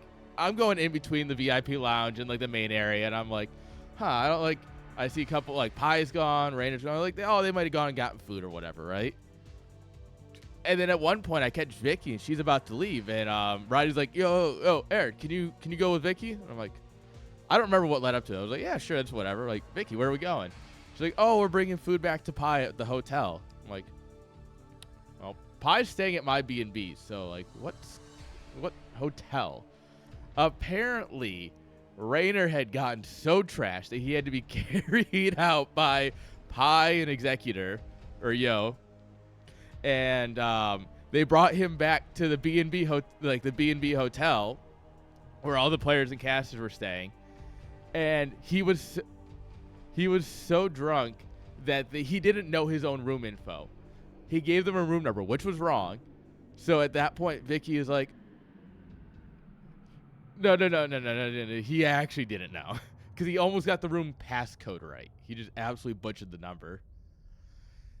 And so Vicky's like, all right, just get him into Roddy and Vicky's room, and he get him in there. And so I show up with Vicky with the food, and he is slumped. Like, I mean, like, he is asleep, sitting up with his head just in his lap in front of the toilet. Hard slumped. This poor kid is just done. And we're like, all right, it gets better. So this is like 10 p.m., right? Ish. And we're like, all right. So we get Rainer up. We end up getting a message from Naruto, Derbovo, as he's now referred to, with like Rainer's room info, because obviously they booked it. And we're like, all right, so we know where he's going. Let's get him there. And literally it's just like me on one arm, Yo on the other. All right, buddy, we're carrying you down the hallway. And this is, we get to the elevator, right? And there's a bunch of kids coming in. Like, it felt like either like a super large couple of families or like a school trip type amount of kids. And all I hear is, as we carry him in, one kid in just English just goes, holy shit.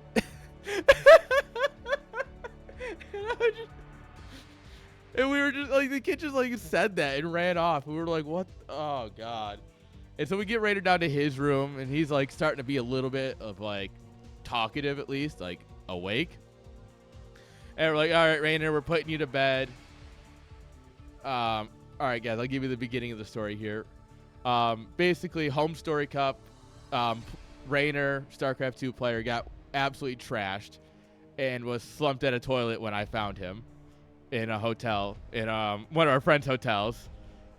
And so like we were like, all right, we're gonna carry you to your room, which is down the floor.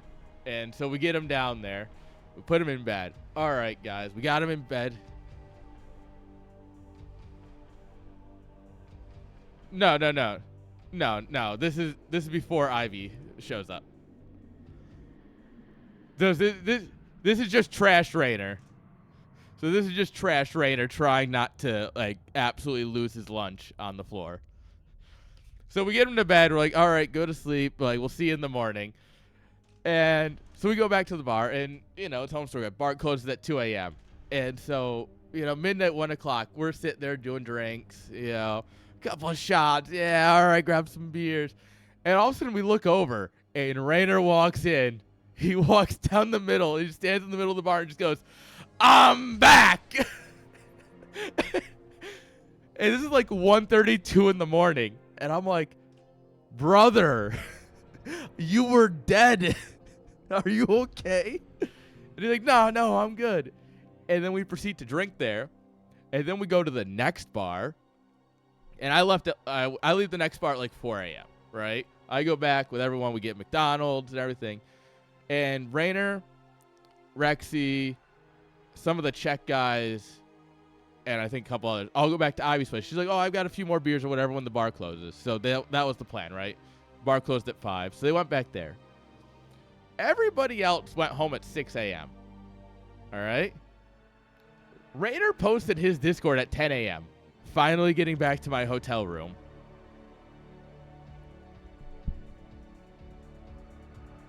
So yeah, there's a 4-hour gap between when everybody else left Ivy's place and when Rainer left Ivy's place. Yeah, I'm not judging the boy, but like, we all kind of knew what happened. And so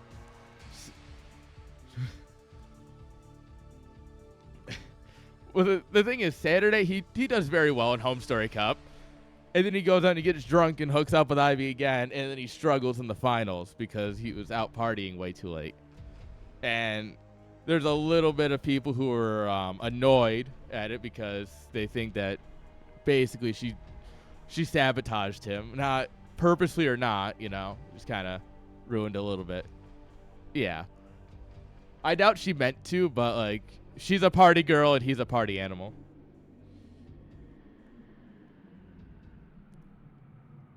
Yeah.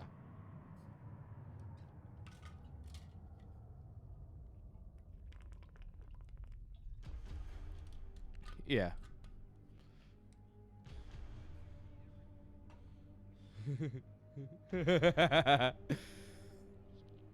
Yeah.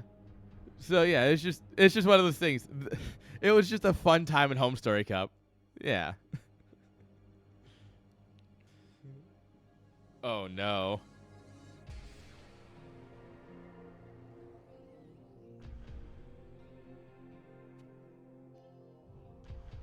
Wait.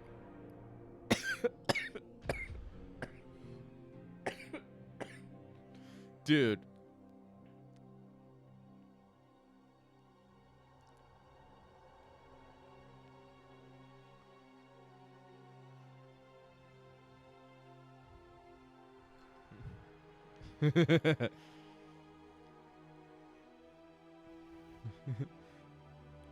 All right, I'm going to throw you one more story, and then we can get into the games, and we can just talk over the games, as, we do as casters.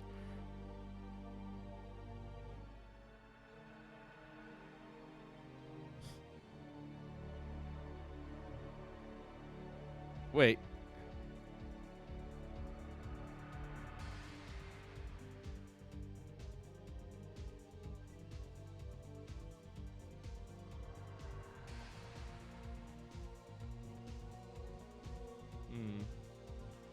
Yeah. Why the heck is your audio not coming through? What the hell?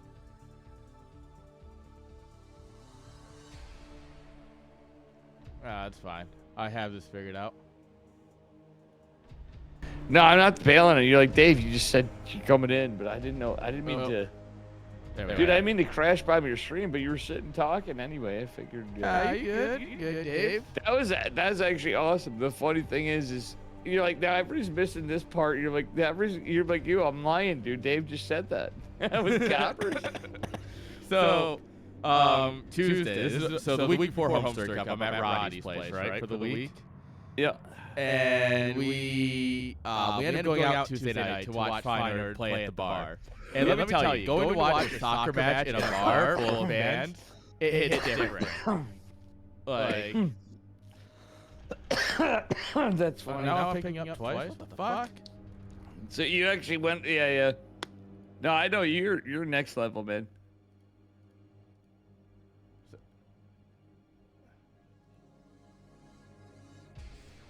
Huh.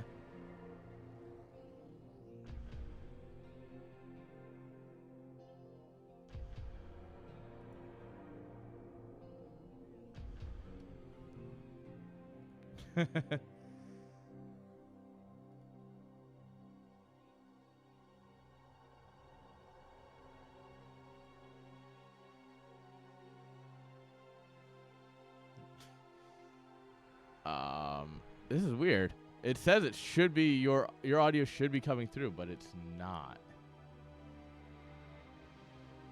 Nah, the chat needs to hear you. Nah, you're good.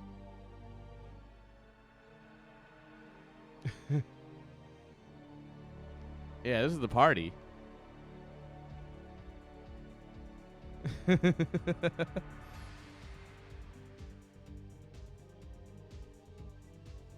Yeah. Yeah, that's how life be sometimes. You know what I'm saying? Yeah. The man needed to pick me up. Ivy's younger than me, so. Rainer is way younger than me. There we go. That's I think all I I'm got it saying. working. There you go. Can I say this? At least this would be a good summary of my reaction story. I'd say, well, Rayner's way younger than me. Ivy's younger than me. Do the math. Yeah, they did some You math, know? that's for sure. They did some math, but Rayner's math's gonna be like, he's gonna be like, oh look, hey look, it's Ivy. Oh wait, she's like a little younger Ivy. Oh God. You said that, Dave? It's true. I'm just saying, he's a young man. Oh. He Oh, is yeah. a young man. So the story. Yes. Sorry, my brain is well Could fried. be wrong, but Is a word for it. But we were out at the bar and Hydra, you know, the Dutch. oh, Hydra. Yeah, the Dutch Yeah, Pro Dutch player. Hydra's my fucking first GM friend I ever had / coach. Nice. It's Davey, dude, Yeah. Davey. I So know Hydra. him and his girlfriend came out, and it was him and his girlfriend, Roddy and Vicky, me and Rayner, right? Yeah. So we got the awkward fifth and sixth wheel. It was great. And so we get through the night, and we're for the first half of the game, we're outside watching, and we don't really get a good spot. So the second half of the game, we go in the bar, and we manage to find a seat. We're right next to the TV. And like most of us are standing, and there's 2 seats. So Hydra and his girlfriend are sitting. And this random girl just comes up and is like, oh, I was looking for a seat. Any chance I could sit? And she says that to Hydra's girlfriend. And she's like, oh, yeah, that's fine. She stands up, and we're like, whatever. Hydra and this girl hit it off immediately. And I do mean immediately. And they talked for 20 straight minutes. And meanwhile, like, I'm watching, and I'm not great at social cues, but, like, I'm watching his girlfriend get slightly more annoyed by every minute. And like looking back at them, looking up the game, and then looking back at them kind of angry, looking back up. And I'm like kicking Hydra, and I'm like, dude, your girlfriend is right fucking there. And he just did nothing about it. And then like the game ends, and we all leave and everything. And Hydra and his girlfriend walk off, and the 4 of us walk a different way. And we all just look at each other like, there's going to be a fight in that hotel room, isn't there? Yeah. Aye. Hydra didn't even. Oh, fucking. Poor boy. You know, now, you guys are the Formula 1 ones, and Roddy just ignores it.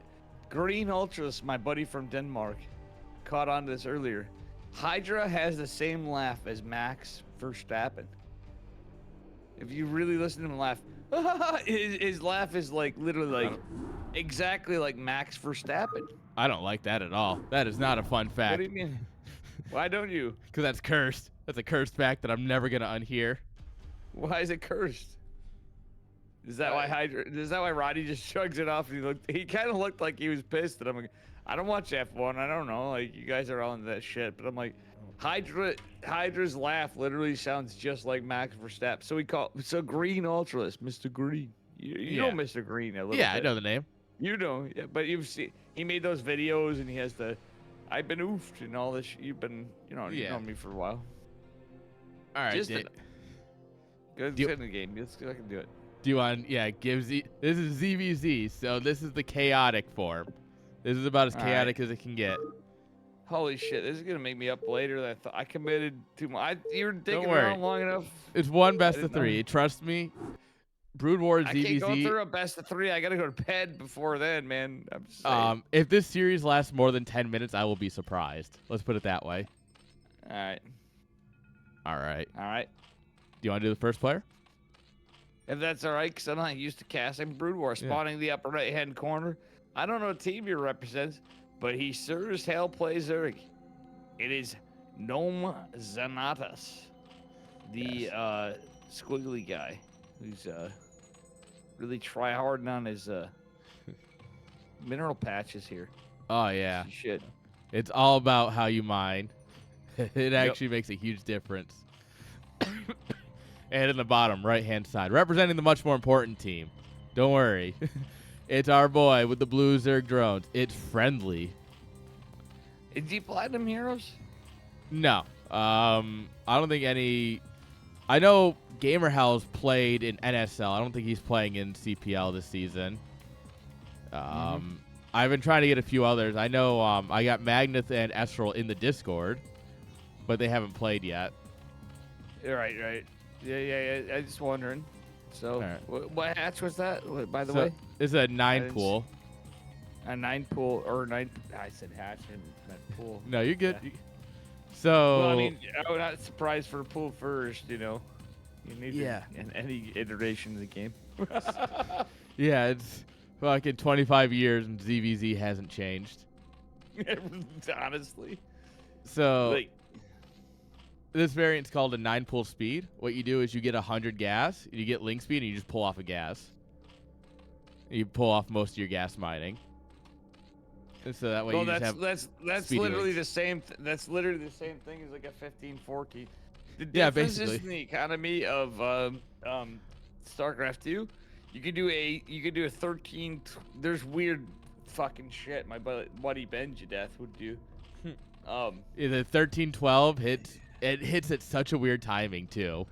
Yeah, but there's also ones you can take a hash. It's like a 14, 13, 12. Interesting. And stuff like that.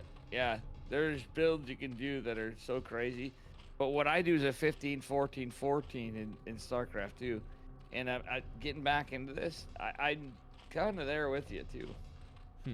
I'll hold my bias aside. Sometimes I'd be like, oh god, how could you play this game with the pathing and the chat?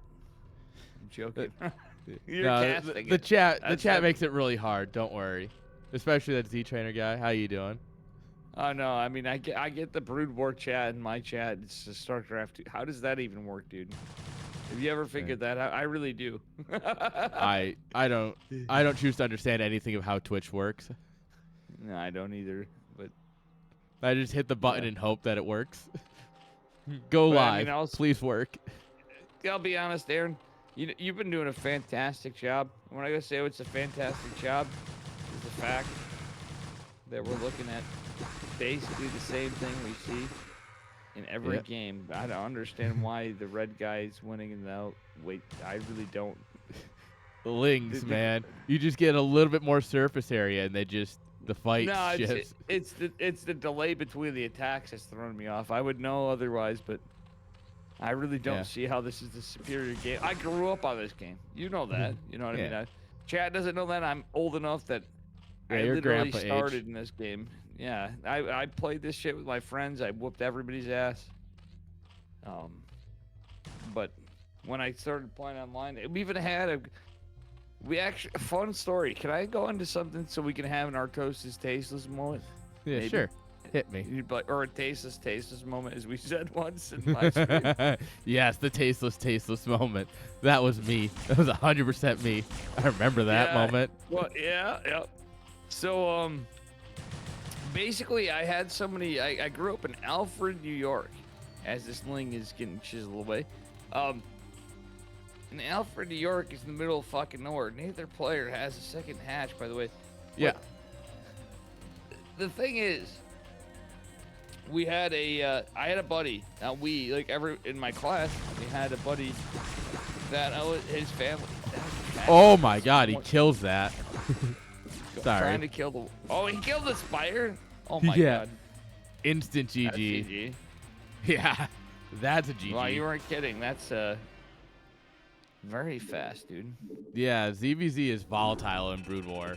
It's very much a dive, and then you just stab your opponent and hope that they don't stab you back. Well, I was just gonna say this is an unpopular opinion, maybe a little controversial, but I'm sure you'll let it slide here. So I had a buddy of mine whose family, he comes in, they're from South Korea. Yeah. Right? We're good friends. Dave's gonna get me canceled. No, I'm not. Oh, no. Not at all. It was just funny because at the time we didn't know. I've said this on my stuff. I need to make it a bigger story because it's kind of funny. And here's all of us that are here in Western New York playing on dial-up. We'd go to land. We would actually set up lands, and we had a friend come in, and he was actually horrible at StarCraft. And I'm saying the original StarCraft, and I'm talking pre-Brood War. We use spawn keys and stuff like that. But we'd play on lands, we'd play on Battle.net. We had good access to internet for everybody when we lived in the sticks in Alfred, New York. How we got in was our friends. He comes in there, and then I remember one time there was a squabble between friends. He gets the friend's girlfriend, whatever, because, here's this new guy that comes in from Korea, whatever. But he goes, bro, we invented StarCraft here. And I'm thinking of the time frame. We didn't know. It was literally the first time. It was just like we invented Yankee hats. And I had another buddy that goes, bro, you guys did not invent StarCraft and you did not invent Yankee hats. You manufacture them. And I was like, oh, gee. I think I beat Tasteless to saying GG on that. Damn. I was like, you just that is ruined savage, that bro. man's career. Yeah, I was like, oh, man. Oh, at the time, too. It was so early in the game. That was the biggest GG ever. Oh, God. Oh, man. We didn't even know who Tasteless was yet. And he Back was in the just... day. Imagine if that guy got in, my buddy. Oh. And Dave would just sit there going like, well, yeah, you know, like, well, Protoss, you know. I did play Terran back in the old days too, by the way. Dude, that's your loss. Tell me that's not funny. Tell me that's not funny though. Does it all make sense now? Yeah, no, it makes damn Terran players. I wasn't lying about it. I play Brood War now, and I'm like, it doesn't make sense. You're like, no. I was looking at your. I've got you up here. I got the game up here. Yeah, we'll get you into Tell me Brood War. this- Don't you worry. Was that what you were shaking your head on? You're like, doesn't make sense at all. Nah, I'm just messing with you. All right, you ready for some game Yeah. 2? Yep. I was a tryhard though, man. Back then we used to just play, you know, we were playing dial-up in our houses. And our chance it was lands, and then after battle, you know. But it was kind of crazy. Oh man, good old dial-up. Who didn't have a good Dude. time on dial-up? We're talking the when this game was there. Oh man. All right, spawning in the top Sorry. right. Oh, you're good. Well, go on. It's your stream, man. I just felt bad for saying. I'm like, dude, I hijacked your stream, just being Nah. a dickhead talking, you know. Nah, this is half the That's fun. guy. But in the top right-hand side with the blue drones. Come on, give it up for Friendly. He needs the point to tie it up. Yeah, and you know, his opponent in the bottom right, he's red. He's got some nom in front of him. It's Zanatus. It's Satan's Mon. Not Satan's mom, it's Satan's Mon. If you read it backwards. It's what No, the it's Latin Satan's people mom. do. He's It got is it going Satan's on, though. Yeah, dude. Satan's mom, man. Looking pretty hot. Losing the Spire in game number 1. And sometimes you got to click down Aspire, man. All right. Yeah. Looks like they're both going to go 9 pull again. 9 pull each. Okay. Man, these guys are savage, dude. Just like And- me coming in here. I just wanted to bullshit. I was like, you know, you looked like you were just commentating and Yeah. everything else. You know how we roll around here. We don't take it too Nah, seriously. I know. I probably well, I have to sometimes, unfortunately, because I have this boss called ESL that, you know. Yeah. I'm not joking, dude. You know I'd be on some stuff. Some of it's... Dave, one of these days I'm going to get you for my tournament, and then there will be no rules. Yeah. I mean, even cast... Yeah. It's like when I do mine, you know, I'm kind of like Yeah. whatever, but... Why are we awake? We're always awake, Naka. Don't you worry. I'm getting you into some of mine. What my constellation prizes, man, is we got to do some more. We're going to figure it out. I don't know why you're quiet as hell on my end, because when we talk in Discord, you sound fine. Yeah. No, you get that a lot. I'm going to help you figure that out, because we're both... If we can't, we both need to fucking... Well, I mean, with both all need- the stuff Bruno wants to do, Yeah. we got to figure that out. Well, we need to anyway, but we need to anyway. Dude, I'll be out of all that. That's all you. I'm washed, man. Rainer's washed. Look what happens. He gets washed. He beats fucking Cyril's fucking shit when he plays Protoss. Yeah, the fact that And then Rainer won as a then he- Protoss player was hilarious.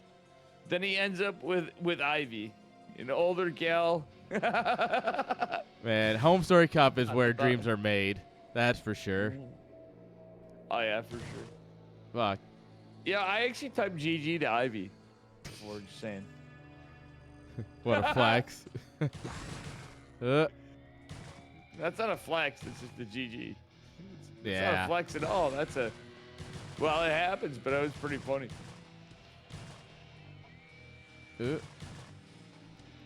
Lings are all dancing around.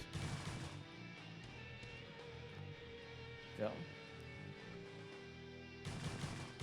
Yeah. That's actually kind of cool to think about, though. Now that I think about that, if it did, you're like, what a flex. I didn't think of it like that, but I was like, whatever.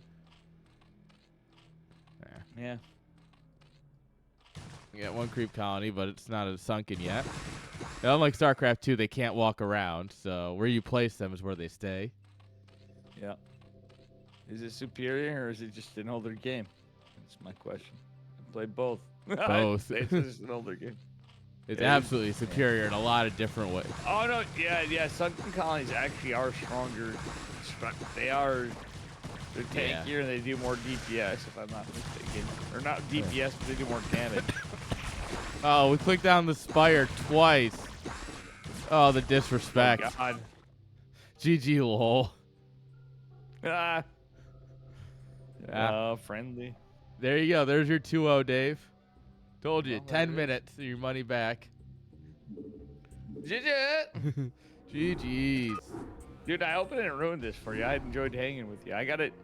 Dude, you're way more welcome on some stuff. I wish. What I'm trying to say is we need to be in touch more. It's Yeah. my end, too.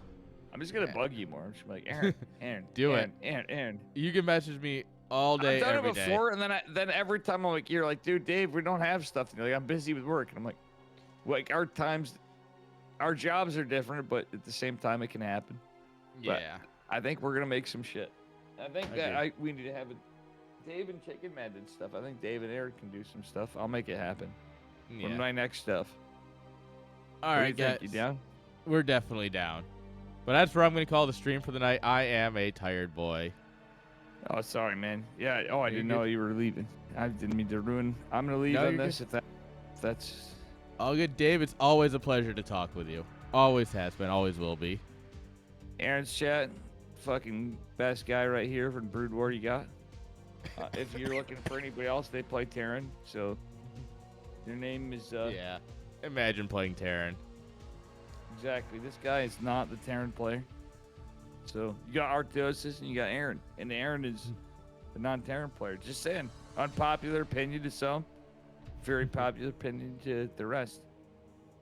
Yeah. That's it. All right. Good night. Good night. Good night, Dave. G. Oh,